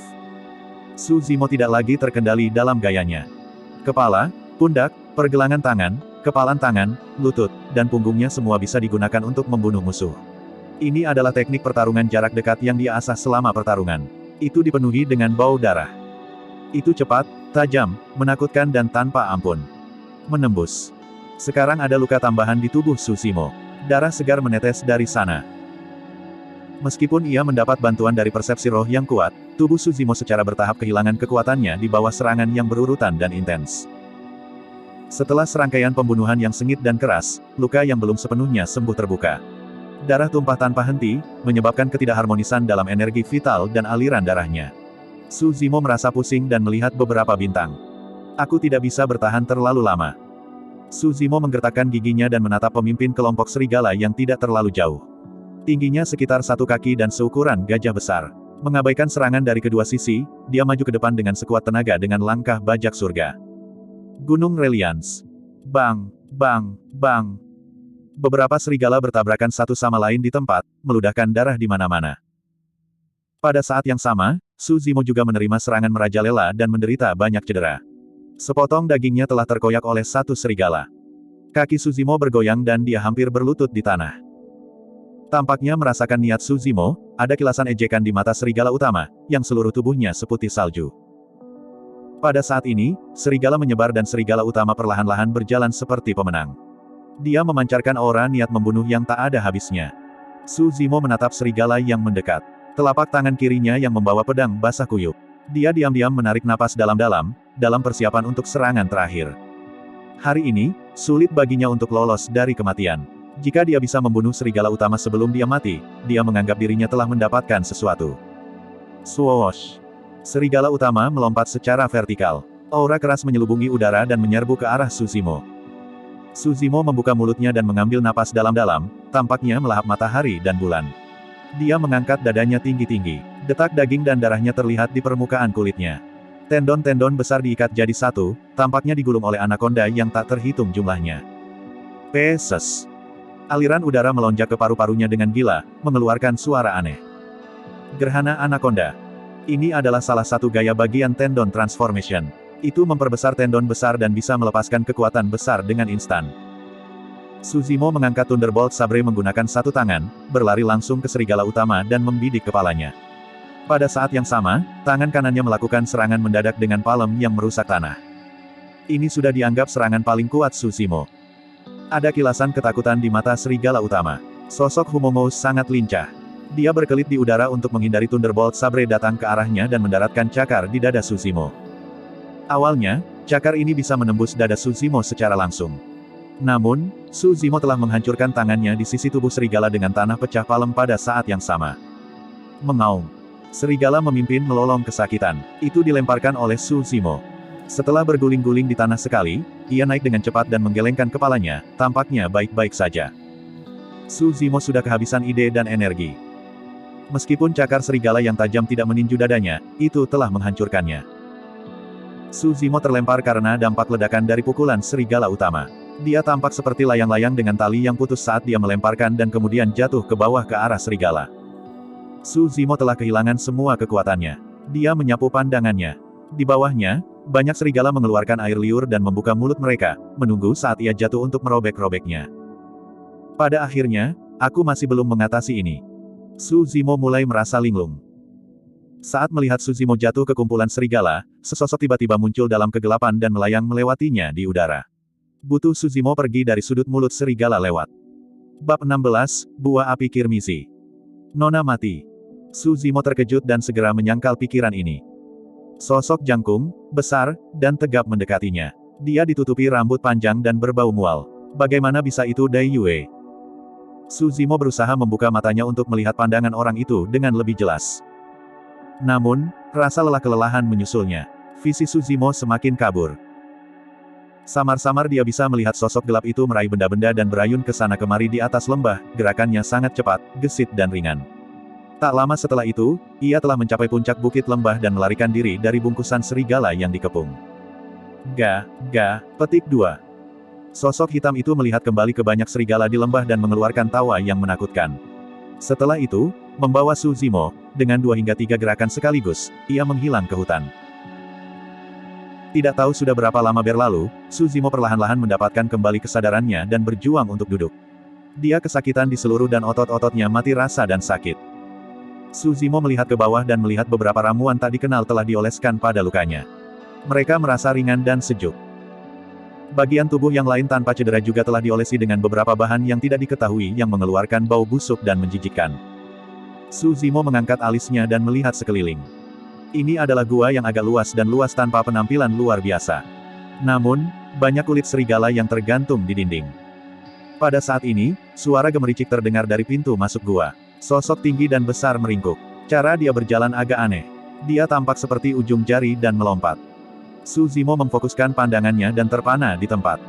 Apa yang masuk bukanlah manusia tetapi monyet. Dia sebenarnya diselamatkan oleh monyet. Suasana hati Su Zimo sedikit rumit. Selama 6 bulan terakhir di Changlang Mountain Range, setidaknya ada 800 hingga 1000 binatang roh yang mati di tangannya. Dia tidak berharap dirinya akan diselamatkan oleh monyet roh pada akhirnya. Monyet roh ini terlihat sangat biasa. Kaki depannya super panjang yang melebihi lutut saat digantung. Satu titik cahaya merah berputar-putar di kedalaman matanya. Agak aneh dan misterius. Terima kasih. Su Zimo menangkupkan tinjunya ke arah roh kera. Monyet roh mengerutkan bibirnya seperti manusia. Dia tidak membalas rasa terima kasih Su Zimo. Ia melambaikan tangannya, menunjuk ke kulit serigala di dinding dan mengoceh, wala-wala, selama beberapa waktu. Terakhir, si roh kera menunjuk Su Zimo, mengulurkan salah satu jarinya dan mengayunkannya dari sisi ke sisi dengan cara mengejek. Itu tercerahkan secara spiritual. Selain tidak tahu bagaimana berbicara, monyet roh ini tidak berbeda dari manusia biasa. Monyet roh bisa menyampaikan emosi orang dewasa dengan sempurna dengan gerakan dan ekspresi. Su Zimo tidak bisa menahan tawa. Dia mencoba menyelidiki dengan bertanya, apakah Anda bermaksud mengatakan bahwa Anda sama sekali tidak ingin menyelamatkan saya? Itu karena kamu memiliki permusuhan dengan serigala-serigala ini. Petik 2. Monyet roh membuka mulutnya dan tersenyum. Itu mengangguk. Karena itu masalahnya, kita memiliki musuh bersama. Kita bisa bergabung di masa depan. Petik 2. Su Zimo telah bertahan kesepian di Changlang Mountain Range selama 6 bulan terakhir. Dia juga ingin memiliki seseorang yang bisa dia ajak bicara. Monyet roh di hadapannya sangat cerdas dan tidak berbeda dari manusia. Itu akan menjadi orang kepercayaan yang sangat baik. Bertengkar. Monyet roh meludah dan memberikan pandangan menghina. Dia memberi isyarat, menunjukkan penghinaannya kepada Su Zimo, tampaknya mengejek Su Zimo karena terlalu lemah. Petik 2. Su Zimo tertegun dan tak bisa berkata-kata. Dia dipandang rendah oleh monyet. Bagaimanapun, itu adalah penyelamatnya, monyet. Karena itu, tidak baik bagi Su Zimo untuk mengatakan apapun. Dia tampak sedikit canggung. Su Zimo melirik langit melalui pintu masuk gua. Tiba-tiba, sebuah keraguan muncul di hatinya. Dia tidak sadar selama setidaknya 1 hari. Kali ini, paket serigala sebenarnya tidak mengejar. Mendengar bau busuk yang menyengat di sekujur tubuhnya, mata Su Zimo bersinar. Dia tidak bisa tidak bertanya, apakah Anda memiliki cara untuk menutupi bau tubuh saya untuk menghindari indera penciuman serigala? Gaga. Setelah mendengar pertanyaan ini, monyet roh membuka mulut besarnya dan tertawa puas. Matanya dipenuhi dengan ejekan dan tawa. Melihat monyet roh, Su Zimo tiba-tiba memiliki firasat buruk. Setelah itu, dia melihat monyet roh membungkuk dan berjongkok, menunjukkan postur gerakan yang lewat dan menempatkan telapak tangannya untuk menangkap sesuatu di bawah pantatnya. Dia kemudian menyeka kekacauan di seluruh tubuhnya. Yang ternoda di tubuhku adalah kotoranmu. Su Zimo menjadi pucat. Dia bertanya setelah banyak kesulitan. Gagaga. Binatang roh itu mengangkat kepalanya dan tertawa keras. Dia melambaikan tangannya dan melompat-lompat, seolah-olah dia telah melakukan sesuatu yang bangga dan hebat. Petik 2. Su Zimo memiliki perasaan disambar petir. Dia menahan keinginan untuk menumbuhkan kata-kata kotor, menggertakkan giginya dan berkata, kata demi kata, kamu. Uang sialan ini, saya. Melihat jijik Su Zimo, monyet roh itu tampak lebih senang. Dia berceloteh, wow, tanpa henti dan sangat senang. Su Zimo menggertakkan giginya dan berkata, sialan monyet, aku pasti akan bertarung denganmu ketika aku sepenuhnya pulih. Monyet roh sepertinya tidak peduli. Itu hanya berdiri di tempat yang sama dan tertawa dengan arogan sambil menyilangkan lengannya. Su Zimo dipenuhi dengan rasa sakit dan luka. Dia tidak bisa melakukan apapun pada monyet untuk sementara waktu. Dia berbaring dengan cepat di tanah dan mencoba untuk tenang.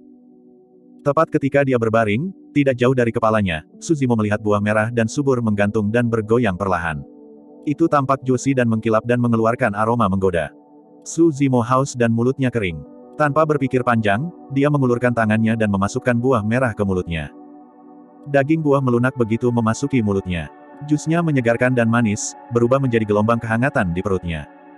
Monyet roh secara tidak sengaja menyaksikan pemandangan ini. Muridnya menyusut. Suara tawa itu berhenti mendadak. Su Zimo mengisap bibirnya, menikmati cita rasa buah ini. Ketika dia ingin mencari yang lain, dia tiba-tiba merasakan aura mematikan di gua. Suasananya tampak berubah kaku. Su Zimo tertegun. Dia secara naluriah duduk tetapi hampir menabrak wajah besar monyet roh itu. Monyet roh memelototi Su Zimo dengan mata merah, menggertak dan mengepalkan giginya, terengah-engah. Sepertinya tidak sabar untuk merobek Su Zimo hidup-hidup. Hati Su Zimo bergerak. Dia samar-samar menebak bahwa buah yang dia makan sebelumnya mungkin tidak biasa. Hei, kamu membuatku jijik sekali. Aku memakan buahmu. Kami bahkan sekarang. Su Zimo merasa sedikit bersalah. Petik 2. Mendengar kata-kata Su Zimo, monyet roh itu marah karena marah. Dia sangat marah sehingga dia melompat dan menumbuk dadanya, membuat Guang memekakkan telinga. Guang, terdengar. Monyet roh berlari ke arah dinding gunung di sampingnya dan memukul kepalanya ke dinding. Batu-batu hancur dan terbang kemana-mana. Suara itu menakutkan. Su Zimo diam-diam terkejut. Monyet roh ini sangat kuat.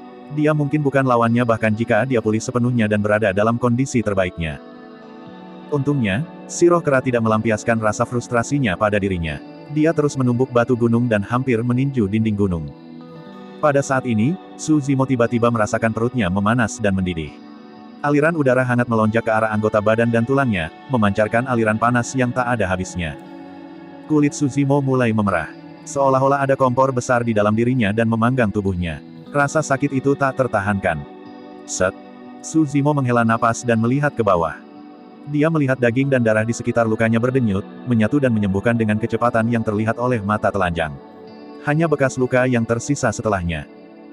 Dalam sekejap mata, bekas luka lepas dan kulit diremajakan menjadi seperti sebelumnya. Bahkan potongan daging di paha yang telah sobek oleh serigala sedang memperbaiki dirinya sendiri dengan cepat pada saat ini. Su Zimo berteriak pada langit. Dia merasa seperti sedang meledak. Ini buruk. Energi ini terlalu kuat. Tubuhku akan pecah jika ini berlanjut. Petik 2. Su Zimo tidak punya waktu untuk berpikir. Dia mengedarkan body tempering dan tendons transformation segera dan melakukan teknik pernapasan dan kedaluarsa. Pada saat yang sama, Su Zimo melompat secara vertikal dengan Plow Heaven Stride. Dia dengan gila berlari di sekitar gua gunung, terus-menerus mempraktikkan gaya The Mystic Classic of 12 Demon Kings of the Wilderness Grid. Dia ingin melampiaskan lonjakan energi ini. Monyet roh sepertinya terkejut dengan adegan ini. Dia berhenti mengamuk di semua tempat. Tertegun dan dengan rahangnya terjatuh, itu menatap Su Zimo, yang tampak lebih gila darinya. Gelombang besar energi esensi tak tertahankan berlari liar di tubuh Su Zimo, terus-menerus memberi makan tubuhnya, memperbaiki, mengeraskan kulitnya dan meregangkan tendonnya yang besar. Dia maju pesat di alam transformasi tubuh dan tendon. Zeng, zeng, zeng. Tendon besar di tubuh Su Zimo berdenyut. Suara getaran tali busur bisa didengar. Sukses awal transformasi tendon. Kelenturan dan kelincahan tubuh telah meningkat. Langkah-langkahnya tampaknya jauh lebih cepat dan lebih ringan dari sebelumnya. Kekuatannya naik dengan cepat. Menurut Dai Yue, selama dia mencapai kesuksesan awal transformasi tendon, kekuatan Su Zimo sudah cukup untuk menjadi ancaman bagi prajurit refinement level 8 Ki. Meskipun demikian, Suzimo masih belum bisa mengubah sumber esensi yang sangat besar di tubuhnya. Kulit Suzimo terkoyak dan noda darah menutupi tubuhnya dengan padat. Itu adalah pemandangan yang menakutkan dan mengerikan. Apa sebenarnya benda ini? Suzimo sangat ketakutan. Dia tidak berharap bahwa dengan santai mengambil buah hampir menyebabkannya kehilangan nyawanya. Faktanya, buah merah ini terkenal di dunia budidaya. Itu adalah item roh, Scarlet Flame Fruit, yang bunganya mekar dan berbuah hanya sekali dalam 1000 tahun. Buah api Scarlet mengandung esensi yang kuat dan kuat. Itu adalah tonik yang sangat besar. Khasiat obatnya mirip api, panas, kering, dan meledak. Tidak ada yang berani mengambilnya dalam bentuk mentah.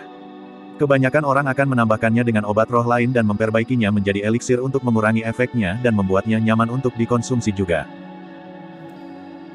Jika bukan karena fakta bahwa Suzimo membudidayakan The Mystic Classic dari 12 Raja Iblis di Wilderness dan memiliki fisik yang kuat, dia akan dikonsumsi oleh panas dalam buah dan dibakar menjadi abu saat dia menelan buah api Scarlet. Monyet roh telah menjaga buah api Scarlet selama bertahun-tahun.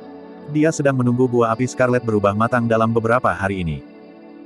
Awalnya dimaksudkan untuk memilih tanggal dan mengkonsumsi buah api Scarlet ini. Tanpa diduga, itu telah dimakan oleh Suzimo dalam satu tegukan. Buah atau kulit tidak ditinggalkan. Orang bisa membayangkan betapa frustasi dan kesalnya monyet roh itu sebelumnya. Hanya saja, sekarang, saat melihat Suzimo sangat kesakitan, monyet roh itu ketakutan.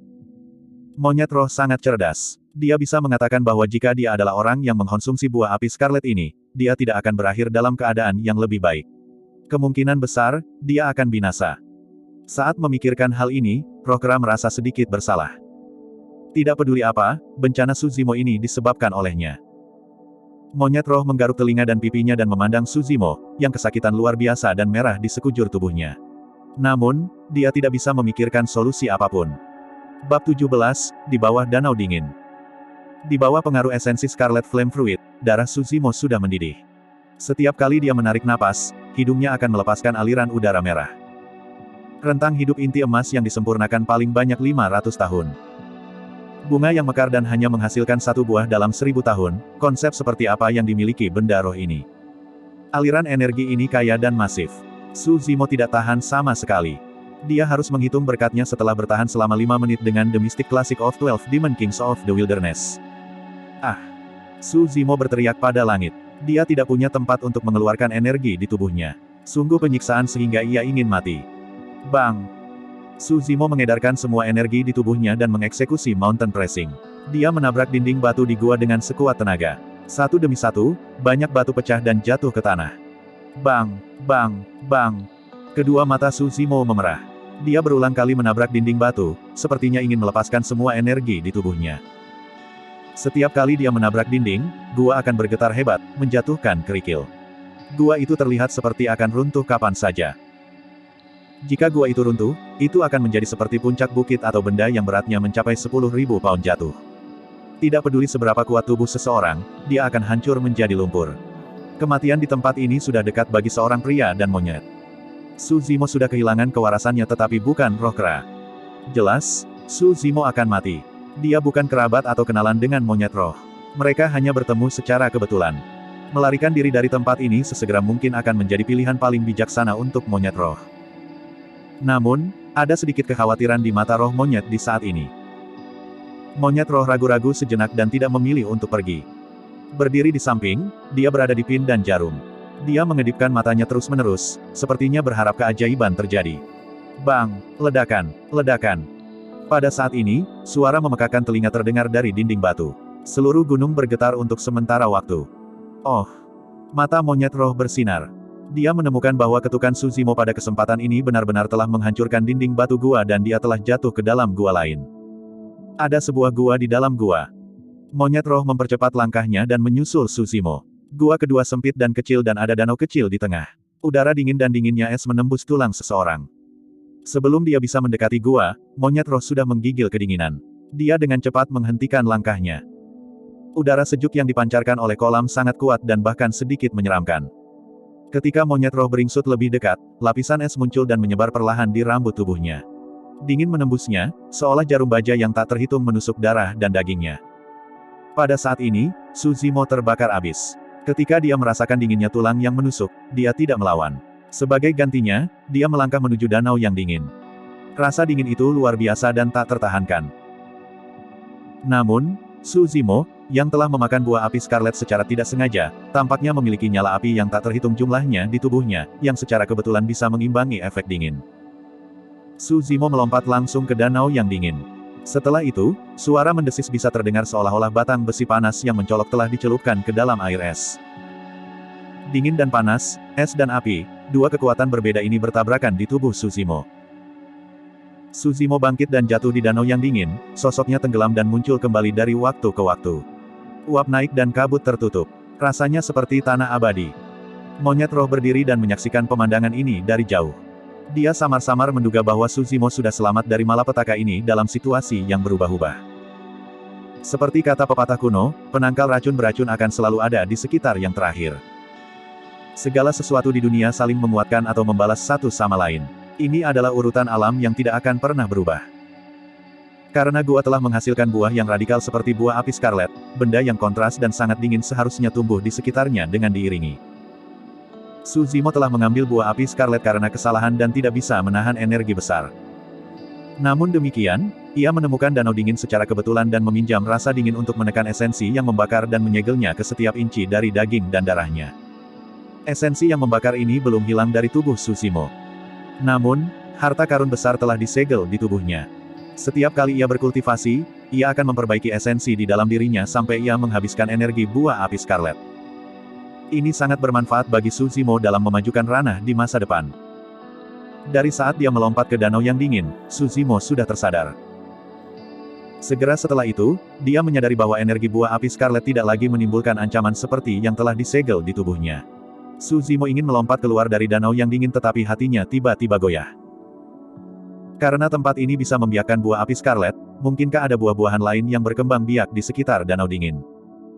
Gua tempat danau dingin itu terletak kecil dan sempit. Orang bisa melihat segalanya di dalamnya hanya dengan pandangan sekilas. Su Zimo tidak menemukan apapun. Jika dia menebak dengan benar, ada kemungkinan besar bahwa mereka akan berada di dasar danau. Su Zimo menarik napas dalam-dalam dan terjun ke danau yang dingin. Danau yang dingin itu sangat dingin. Anehnya, tidak ada tanda-tanda pembekuan. Su Zimo menyelam lebih dalam dan lebih dalam, menahan tekanan yang semakin kuat saat dia menyelam. Air danau juga semakin dingin. Setelah memupuk The Mystic Classic of 12 Demon Kings of the Wilderness, kemampuan Su Zimo untuk menahan napas sangat kuat. Dia bisa menahannya selama 15 menit. Namun, ketika Su Zimo menukik lebih dalam, rasa dingin di tubuhnya meningkat, anggota tubuhnya berangsur-angsur menjadi dingin dan sirkulasi darahnya melambat. Danau yang dingin ini sepertinya tidak berdasar. Su Zimo menyadari bahwa dia akan mati kedinginan sebelum dia bisa melihat bagian bawahnya jika dia ingin terus berenang. Pada saat ini, seberkas cahaya merah tiba-tiba melesat di kedalaman sudut danau yang dingin tiba-tiba. Su Zimo memusatkan pandangannya ke arah cahaya, tetapi dia tidak bisa melihatnya dengan jelas karena air danau menghalangi pandangannya. Dia hanya bisa samar-samar melihat batu dengan 4 kata terukir hadir di perairan yang lebih dalam. Kata-katanya sangat buram. Su Zimo menyorongkan kedua tangannya dan menukik ke bawah lagi. Setelah menempuh jarak tertentu, ia sudah mencapai batas fisiknya. Su Zimo membuka matanya lebar-lebar dan memandangi sebongkah batu besar itu. Api. Su Zimo dengan khas melihat, api, salah satu dari 4 kata di atas batu. 3 kata lainnya masih tampak buram. Dingin memasuki tubuhnya dan Su Zimo menggigil di seluruh tubuhnya. Jika ini terus berlanjut, aku takut aku akan mati. Su Zimo tidak berani melanjutkan. Dia menggerakkan keempat anggota tubuhnya dan berenang menuju permukaan air. Segera setelah itu, Su Zimo memanjat keluar dari danau yang dingin. Ada lapisan es di rambut dan alisnya. Bibirnya keunguan dan wajahnya pucat pasi. Swoosh! Su Zimo terengah-engah, awan-awan uap putih membumbung dari atas kepalanya. Wow! Tidak jauh dari sana, monyet roh itu mengobrol sambil menatapnya. Dia menunjuk ke arah Su Zimo dengan cemas, sepertinya bertanya bagaimana keadaan Su Zimo. Saya baik-baik saja. Su Zimo tersenyum. Setelah beristirahat sebentar, dia berdiri dan meninggalkan danau yang dingin. Setelah putaran, penyiksaan, ini, Su Zimo mendapatkan sesuatu dari kemalangan itu. Dia tidak hanya mencapai kesuksesan awal untuk bagian transformasi tendon tetapi juga menyegel sumber energi besar di tubuhnya. Ini berarti bahwa, untuk selanjutnya, Su Zimo dapat mengolah kapan saja untuk menghaluskan dan menyerap esensi yang tersegel di tubuhnya tanpa perlu mengonsumsi makanan atau minuman apapun. Suasana hati Su Zimo meningkat pesat. Dia menepuk pundak monyet roh dan berkata sambil tersenyum, monyet sialan. Terima kasih. Cei. Monyet roh melirik ke langit dan mendengus, Dia membalas rasa terima kasih Su Zimo. Su Zimo tidak bisa menahan tawa. Monyet ini sangat bangga. Su Zimo mengerti sedikit temperamennya. Su Zimo berdiri di samping. Dia berdiri dengan kedua kakinya terpisah, sejajar dengan pundaknya, dalam persiapan untuk menumbuhkan 3 gaya transformasi tendon, Sanguin Ape Tri-Style. Segel tinju Sanguin Ape, persembahan buah Sanguin Ape dan transformasi Sanguin Ape. 2 gaya pertama membunuh gerakan sementara gaya ketiga adalah gerakan inti. Dai Yue pernah mengatakan kepada Su Zimo bahwa seseorang tidak dapat dengan santai melakukan transformasi keras Sanguin kecuali dia berada di ambang kematian. Ketika dia dikelilingi oleh serigala-serigala di lembah, Su Zimo tidak melepaskan transformasi keras Sanguin karena dia belum mencapai keberhasilan awal dari transformasi tendon. Jika dia melakukannya, tendonnya yang besar akan pecah, tubuhnya akan meledak dan dia akan mati di tempat. Tendon anaconda fleksibel dan ulet sedangkan tendon kera kuat dan lunak. Hasil budidaya kera terlebih dahulu akan menyebabkan tendon besar pecah dan pecah, karena mereka tidak dapat menahan kekuatan yang kuat dari tunda dan getaran konstan. Seseorang akan menjadi lumpuh. Inilah alasan perlunya mengolah anaconda sebelum gaya kera. Su Zimo beristirahat sebentar, tubuhnya tegak. Dengan tangan kirinya menjaga dadanya, tangan kanannya melengkung di udara dan menabrak ke bawah. Segel Fist Sanguin Ape. Tepat pada saat itu, Su Zimo menarik tinjunya, menekuk lututnya dan menyusut tubuhnya seperti monyet yang gesit. Tampaknya berlutut dengan satu lutut, dia menyatukan kedua telapak tangannya seolah dia sedang memegang buah dan mengangkatnya ke atas. Persembahan buah kera Sanguin. Baik itu nama atau postur, kedua gaya ini tidak tampak seperti membunuh gerakan. Su Zimo bingung. Dia tidak bisa mengetahuinya dan memiliki firasat bahwa dia sepertinya kehilangan sesuatu. Gaga-gaga. Pada saat ini, tawa berani dan berani terdengar di telinganya. Su Zimo melihat ke belakang. Dia melihat monyet roh itu duduk di tanah, tertawa terbahak-bahak dan menunjuk ke arah Su Zimo. Matanya dipenuhi dengan penghinaan. Dia hanya kekurangan menulis kata, bodoh, dan kata-kata serupa di wajahnya. Aku dipandang rendah oleh monyet sialan ini lagi. Su Zimo memelototinya dan berkata, ada apa denganmu lagi? Monyet roh berhenti mengejek. Melompat, dia tiba-tiba berlari ke arah Su Zimo seperti panah. Kedua tangannya menjaga dada, tangan kanannya menekuk, menggambar busur di udara, mengisi dan membidik kepala Su Zimo. Ekspresi Su Zimo berubah sangat. Pukulan monyet roh benar-benar gaya Sanguin Ape Fist Seal. Itu persis sama dan bahkan lebih ganas, diisi dengan aura yang membunuh dan mengesankan. Su Zimo tidak mengerti arti kata, meterai, dalam Sanguin Ape Fist Seal sebelumnya. Dia memiliki saat kesadaran saat melihat roh monyet menghancurkan tinjunya. Monyet roh mengepalkan tinjunya. Ini tendon besar kehijauan hitam menonjol, itu daging dan darah mengembang. Tinju yang membengkak seperti segel besar tiba-tiba jatuh. Ada suara ledakan di udara dengan pukulan ini. Jadi, itulah masalahnya. Setelah meredakan tendon, seseorang dapat memanfaatkan kekuatan tendon untuk mengencangkan daging dan kulit. Ketika tendon dan daging dirajut bersama, seseorang akan menggunakan tinju sebagai segel. Ini adalah inti dari segel Fist Sanguin Ape. Berapa banyak kekuatan yang bisa diciptakan manusia dengan menghancurkan tinjunya. Namun, jika segel besar itu langsung hancur di wajah, apa hasilnya? Baik Su Zimo dan monyet roh menggunakan gaya yang sama tetapi pada 2 tingkat yang sama sekali berbeda, ada dunia yang memiliki perbedaan dampak. Bab 18, 1 tahun aktif. Monyet roh tiba-tiba mengeksekusi segel Sanguin Ape Fist yang ganas. Su Zimo terkejut. Su Zimo tiba-tiba tercerahkan tentang intisari gaya ini. Sedikit teralihkan, dia dipukul tepat di wajah oleh pukulan monyet roh. Pukulan itu parah. Su Zimo tertangkap basah. Dia terlempar keluar dan dia menabrak dinding batu di gua, menyebabkan lekukan yang besar di atasnya.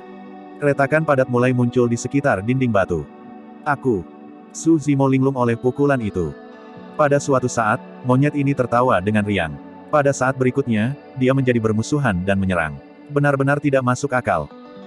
Faktanya, meskipun roh kera itu cerdas dan paranormal, ia tidak mengerti cara manusia berinteraksi satu sama lain.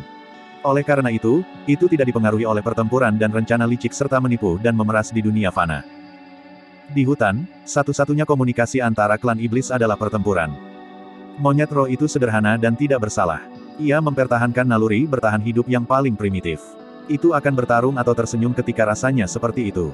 Dia menyelamatkan Su Zimo hanya karena permusuhan dengan serigala. Dia sama sekali tidak peduli apakah Su Zimo adalah manusia atau setan.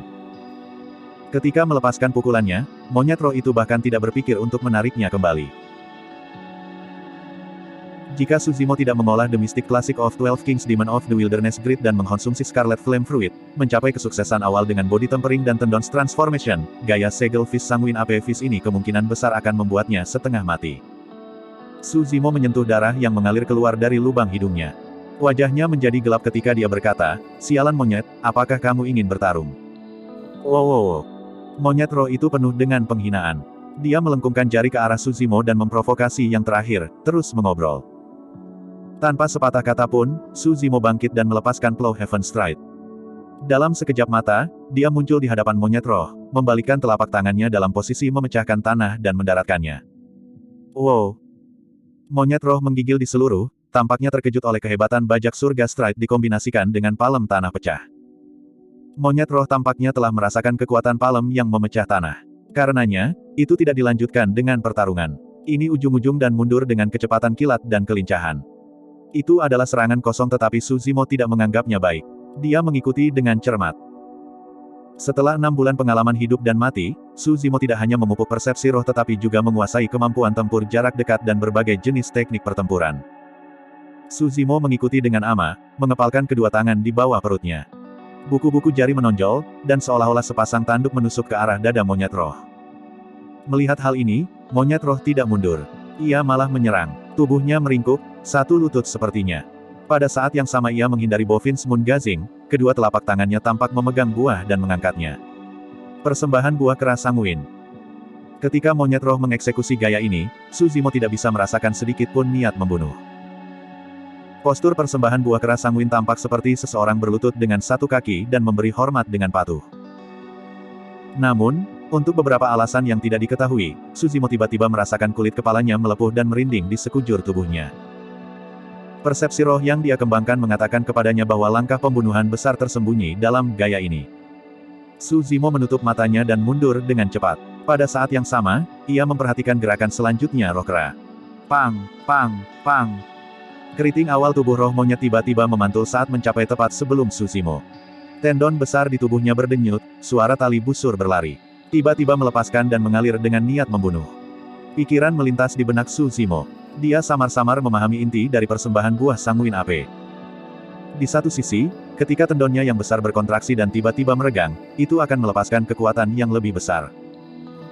Di sisi lain, sanguin AP Fish Cell pertama kali menunjukkan kelemahan dan menahan niat membunuh, diikuti dengan serangan balik. Kera sangat menyukai buah persik dan buah-buahan tetapi menawarkan buah pada saat ini. Ada yang salah. Ketika menawarkan buah, jelas bahwa Kera sudah memiliki niat membunuh. Bang, bang, bang. Suzimo dan roh Kera bertengkar terus-menerus di gua, kaki melengkung dan bertabrakan, telapak tangan bergerak seperti pedang. Dengan teknik tempur Suzimo, dia bisa menerima dan melepaskan pukulan dengan bebas. Dia kuat dan ulet, cepat dan fleksibel. Dia membawa aura yang bisa menghalangi surga dan membelah bumi. Tak lama kemudian, dia menundukkan monyet roh. Namun, tidak mudah bagi Suzimo untuk mengalahkan monyet roh. Monyet roh menyadari bahwa sulit untuk menang dalam pertempuran. Oleh karena itu, ia mulai bergerak ke segala arah dan melarikan diri dari Suzimo dengan gaya cepat dan langkah tangkas. Tentu saja, dari awal hingga akhir, Suzimo tidak menggunakan semua kekuatannya. Oleh karena itu, meskipun roh keras sesekali akan berteriak keras, menggertakkan giginya, ia masih bisa bangkit dan bertarung lagi ketika ia terbalik oleh serangan Suzimo. Monyet roh adalah mitra sparring yang bagus. Suzimo tidak hanya ingin mempraktikkan keterampilan bela dirinya tetapi juga memahami inti dari sanguin AP Tree Style sebanyak mungkin. Manusia dan monyet tidak berinteraksi banyak tetapi mereka memiliki pemahaman yang tak terlukiskan dan diam-diam satu sama lain. Di waktu yang akan datang, Suzimo tinggal di gua ini. Seorang lelaki dan monyet sesekali keluar untuk mencari masalah dengan klan serigala. Setelah membunuh banyak serigala, mereka melarikan diri sebelum serigala bisa menangkap mereka. Tentu saja, Suzimo menolak untuk mencoreng dirinya sendiri dengan kotoran roh monyet lagi. Dia menemukan jenis ramuan yang bisa menyembunyikan baunya dan menghindari serigala. Di luar gua, Suzimo dan monyet roh bergabung untuk membunuh serigala. Setelah kembali ke gua, setelah hanya beberapa interaksi, manusia dan monyet akan menikmati pertandingan sparring. Kemudian, ketika roh kera menyadari bahwa dia tidak bisa menang, rasanya marah dan mulai melakukan serangan menyelinap. Kadang-kadang, ketika Suzimo sedang beristirahat, makan atau tidur, monyet roh itu menyelinap untuk memukulnya sebelum berbalik dan melarikan diri, kemudian membuat wajah-wajah lucu pada Suzimo dari jauh, tertawa dengan angkuh dan keras seolah-olah itu adalah pemenangnya. Setelah beberapa waktu, ketika persepsi roh Suzimo menjadi semakin akut, monyet roh merasa sulit untuk berhasil dalam serangan menyelinapnya. Dalam sekejap mata, 5 bulan lagi berlalu. Tes 1 tahun di Changlang Mountain Range hampir berakhir. Selama periode ini, Suzimo telah memurnikan energi buah api Scarlet dan melahap darah dan daging pada saat yang sama. Tubuh transformasi tempur dan tendon alam maju terus-menerus menuju kesuksesan fenomenal. Tubuh Suzimo dikoordinasikan, bisa keras atau lunak, dan langkahnya seringan rakun. Ketika dia berjalan, tidak ada suara di udara dan tidak ada jejak di salju. Dia melompat dan pergi ke hutan lebat seperti kera. Menggunakan dahan pohon tua sebagai penopangnya, kakinya bahkan tidak perlu menyentuh tanah. Tentu saja, bagi Suzimo, kemampuan bertarungnya yang dekat telah meningkat paling besar. Di Changlang Mountain Range, tidak ada banyak binatang roh yang cocok dengan Suzimo sekarang. Seorang lelaki dan monyet tampaknya telah menjadi penguasa tempat itu. Banyak binatang roh akan memilih untuk mundur saat melihat mereka. Suzimo punya firasat bahwa danau dingin di gua itu tidak biasa. Selama periode ini, dia menyelam ke danau dingin berkali-kali, ingin menjelajahinya. Namun, sebelum Suzimo bisa melakukan perjalanan ke danau, dinginnya kedinginan tulang akan menembus tubuhnya dan memperlambat sirkulasi darahnya, menunjukkan tanda-tanda membeku. Dia akan kembali tanpa hasil setiap kali. Hari ini, Suzimo berencana untuk memeriksa danau yang dingin untuk terakhir kalinya sebelum dia meninggalkan pegunungan Changlang. Tidak lama kemudian, Suzimo naik ke permukaan air. Dia tidak bisa menyembunyikan kekecewaan di matanya dan menggelengkan kepalanya. Dia masih belum berhasil. Tempering tubuh dan tendon bagian transformasi melatih daging, darah, dan tendon besar. Di perairan yang lebih dalam, 3 bagian tubuh bisa bertahan dari invasi dingin tetapi ketika dingin menembus tulang dan meresap melalui pembuluh darah, Suzimo tidak bisa menahannya lebih lama. Dalam The Mystic Classic of 12 Demon Kings of the Wilderness, 2 bagian setelah transformasi tendon adalah penguatan tulang dan pembersihan sumsum. Sepertinya aku memiliki kemampuan untuk mendekati dasar danau hanya setelah mengolah bagian pembersihan sumsum. Saya bisa datang lagi dan menjelajah pada saat itu. Suzimo berkata diam-diam. Dia tidak tahu kemana roh-roh pergi. Mungkin itu keluar untuk mencari masalah klan serigala. Suzimo tidak khawatir. Monyet roh sangat waspada dan cerdas. Meskipun ada banyak binatang roh di Changlang Mountain Range, sulit bagi mereka untuk melukainya. Lebih jauh lagi, selama periode ini, kemampuan monyet roh telah meningkat banyak setelah perdebatan dan berkelahi dengan Suzimo. Suzimo paling penasaran dengan sesuatu. Monyet roh tampaknya telah mempelajari bagian tendon transformation sebelumnya. Monyet roh tidak hanya tahu gaya Trisanguin AP, napas dan kadaluarsanya yang biasa juga mirip dengan yang ada di bagian tendon transformation. Namun, itu sedikit berbeda. Rasanya agak aneh. Ketika Suzimo menanyai si monyet roh, itu sepertinya tabu. Itu selalu menghindari pertanyaannya. Belakangan, Suzimo tidak lagi menanyainya. Hari ini, Suzimo tidak meninggalkan gua. Dia berniat mengucapkan selamat tinggal pada monyet roh setelah kembali dan kemudian kembali ke kota Pingyang. 1 tahun telah berlalu. Suzimo sangat merindukan keluarga Su, terutama kakak laki-lakinya dan adik perempuannya. Tentu saja, Suzimo juga berharap untuk bertemu Dai Yue lagi.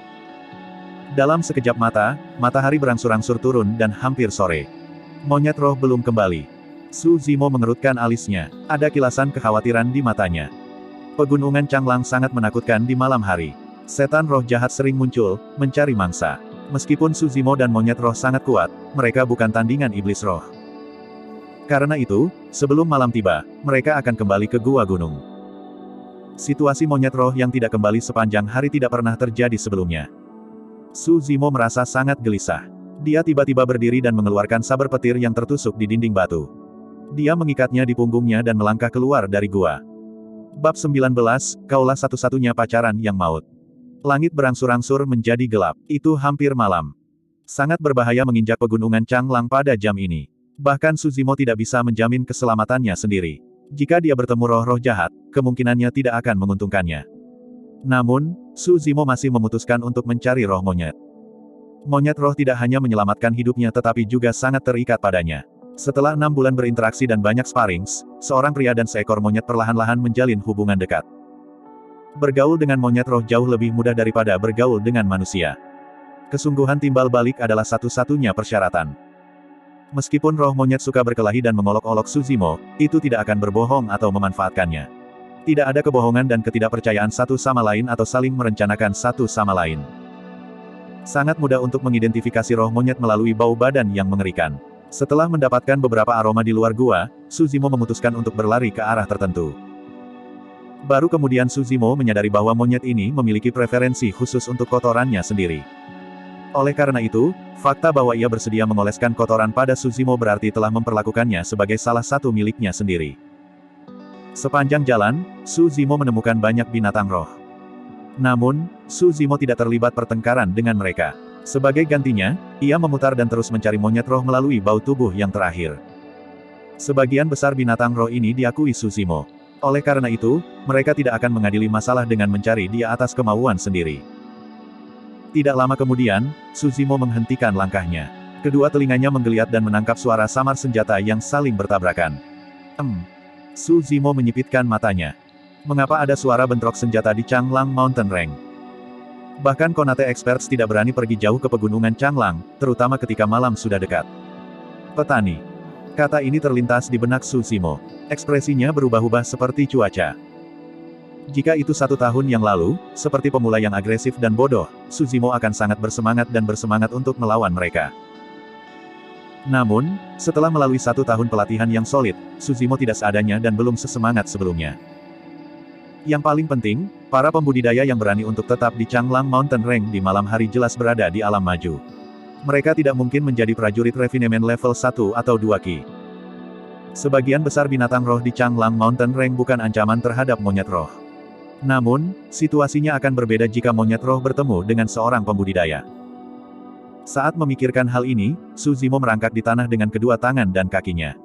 Dia berputar dan berputar seperti anaconda yang merayap melintasi hutan tanpa suara. Anaconda SWAT. Gaya pertama dari Tendon's Transformation adalah mendekati lawan tanpa suara. Suara senjata yang berhadapan di depan menjadi semakin jelas dan intensif. Di antara bentrokan itu, ia bahkan bisa mendengar suara beberapa lelaki mengejek dan seorang wanita menggeram. Di bawah langit yang gelap dan berkabut, Suzimo berbaring di rumput dan mengamati pertempuran yang terjadi sekitar 10 kaki darinya. Pohon-pohon dan tanaman di sekitar pertempuran sudah ditebang oleh senjata. Ruang terbuka yang relatif luas dan luas bisa dilihat. 5 pria berpakaian jubah Taois mengelilinginya dan menyerang seorang wanita dengan jubah kuning. Masing-masing dari 5 orang itu mengendalikan pedang terbang dan mengacungkan kedua tangan. Seolah-olah kekuatan yang tak terlihat menghubungkan pedang terbang ke individu. Wanita berjubah kuning itu juga mengendalikan pedang terbang. Ada lapisan es di pedang. Rupanya, pedang ini lebih unggul daripada yang ada di tangan kelima pria itu. Pedang terbang itu tampak sangat ringan dan gesit di bawah kendali wanita berjubah kuning. Wanita berjubah kuning itu sepertinya memiliki harta karun bersamanya. Ketika dia sesekali ditusuk oleh pedang terbang pihak lain, perisai bersinar akan menyala di sekitar tubuhnya. Namun, kilau perisai menjadi redup dan redup seiring waktu berlalu. Wanita berjubah kuning itu bertarung melawan 5 orang. Langkahnya tampak canggung, sepertinya dia tidak bisa bertahan lagi. Dia jelas dirugikan sekarang. Saat melihat perkelahian dan pembunuhan antara para pembudidaya, Suzimo merasa bahwa ia telah memperluas cakrawala. Suzimo menarik pandangannya dan memandang ke sisi lain. Di samping medan perang, 2 pria sedang menonton pertarungan. Pakaian mereka benar-benar sama dengan 5 pria di medan perang. Jelas, mereka berasal dari kelompok yang sama. Ada monyet roh berdiri di antara kedua pria itu. Itu ditutupi dengan luka-luka tetapi tampak sombong dan marah, matanya bersinar dengan aura pembunuh. Suzimo memusatkan pandangannya. Kedua kaki depan dan belakang monyet roh telah diborgol erat oleh 2 lingkaran besi. Paku tajam di tepi lingkaran sudah menembus dagingnya. Monyet roh telah sepenuhnya kehilangan kebebasannya. Sulit baginya untuk bergerak 1 inci. Suzimo tidak pernah berkelahi dengan para pembudidaya dan tidak tahu taktik mereka. Dia lebih lanjut tidak menyadari alam yang ada di beberapa kultivator ini. Namun, niat membunuh muncul dalam hati Suzimo pada pemikiran bahwa monyet roh dalam kesulitan. Tatapannya dingin dan menyeramkan. Suzimo merenung sejenak. Dia tidak langsung menyerang. Sebagai gantinya, dia menurunkan tubuhnya dan menyembunyikan diri lebih banyak. Ini karena dia tahu bahwa sekali dia menyerang, dia harus membunuh musuhnya sekaligus. Dia tidak bisa memberi lawan waktu untuk bereaksi. Ini bukan pertarungan 1 lawan 1. Dia menghadapi total 7 pembudidaya. Prajurit refinement Ki dengan wajah kurus tersenyum dan berkata dengan penuh, "Nona muda, talisman augmentasi Anda tidak akan bisa bertahan lama. Saya menyarankan Anda untuk menyerah. Kalau tidak, Anda akan menderita." Betul, pedang dan belati tidak memiliki mata. Jika mereka memotong wajah kecilmu secara tidak sengaja, akan sangat disayangkan. Petik 2. Haha, kau sudah diracuni dengan Pisces Aqua Powder kami. Anda tidak bisa bertahan terlalu lama, bahkan jika Anda seorang kultivator pendirian yayasan. Petik 2. Wanita berjubah kuning itu melengkungkan alis karena marah, ekspresinya dingin dan menyendiri. Dia berkata dengan dingin, beberapa dari kalian sedang mencari kematian. Anda hanya prajurit Refinement Ki. Saya seorang kultivator dari Azure Frost Sect. Jika Anda tahu apa yang baik untuk Anda, cepat menyerah. Su Zimo tertegun. Dia tidak mengharapkan wanita berjubah kuning untuk menjadi yayasan pembentuk yayasan.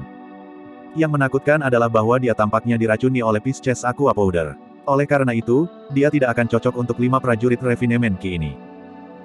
Adapun jimat augmentasi yang disebutkan oleh prajurit penyempur Ki itu, Su Zimo telah mendengarnya. Salah satu pejuang Ki Refinement, yang memiliki wajah besar, mencibir. Hei, karena kita tahu bahwa kamu adalah seorang kultivator dari Azure Frost Sect, semakin kami tidak bisa melepaskanmu. Anda telah jatuh ke tangan 7 Joyful. Kami akan membuat Anda merasa sangat gembira bahwa Anda akan mendambakan kematian. Taat. Petik 2. Tampaknya teralihkan oleh kata-kata ini, pedang terbang yang dikendalikan oleh wanita berjubah kuning itu berhenti sejenak. Akibatnya, dia tertusuk oleh 2 pedang terbang lainnya. Dentang, dentang. Sebuah perisai dengan cahaya keemasan muncul di sekitar wanita berjubah kuning dan memblokir 2 pedang terbang. Namun, pada dampak pukulan itu, perisainya dipenuhi dengan retakan dan tampak seperti itu akan pecah kapan saja. Wanita berjubah kuning itu mengerucutkan bibir merahnya tanpa mengucapkan sepatah kata pun. Dia membela dengan sekuat tenaga dan menolak untuk mengakui kekalahan. Di sisi lain, pejuang Ki Refinement berkepala botak di samping roh monyet tampak santai. Dia berkata sambil tersenyum, kami telah memperoleh banyak hal dalam perjalanan ini ke Changlang Mountain Range. Wanita ini jelas memiliki banyak harta dengannya.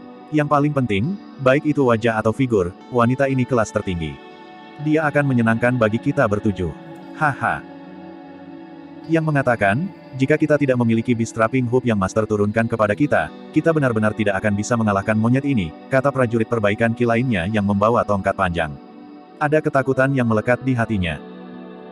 Pejuang Ki Refinement berkepala botak mencibir dan berkata, setelah kita kembali, mari kita siksa monyet ini dan memaksanya untuk berjanji sumpah darah. Saya tidak percaya bahwa kita tidak bisa menaklukkan binatang buas. Ketika keduanya melihat bahwa hasilnya cukup pasti, mereka tidak bisa membantu sedikit bersantai dan mengobrol santai. Pada saat ini, ada kilau berdarah di mata roh monyet. Awalnya berakar ke tanah, tiba-tiba badannya berbalik dan membuka mulutnya lebar-lebar, memperlihatkan gigi tajamnya saat menggigit leher prajurit penyempur Ki di sampingnya. Anggota gerak roh kera tidak bisa bergerak karena mereka telah diikat. Namun, menggigit adalah keterampilan bawaan sejak hari lahir. Jika itu bisa berhasil menggigit prajurit Refinement Ki, yang terakhir tidak akan memiliki kesempatan untuk bertahan hidup.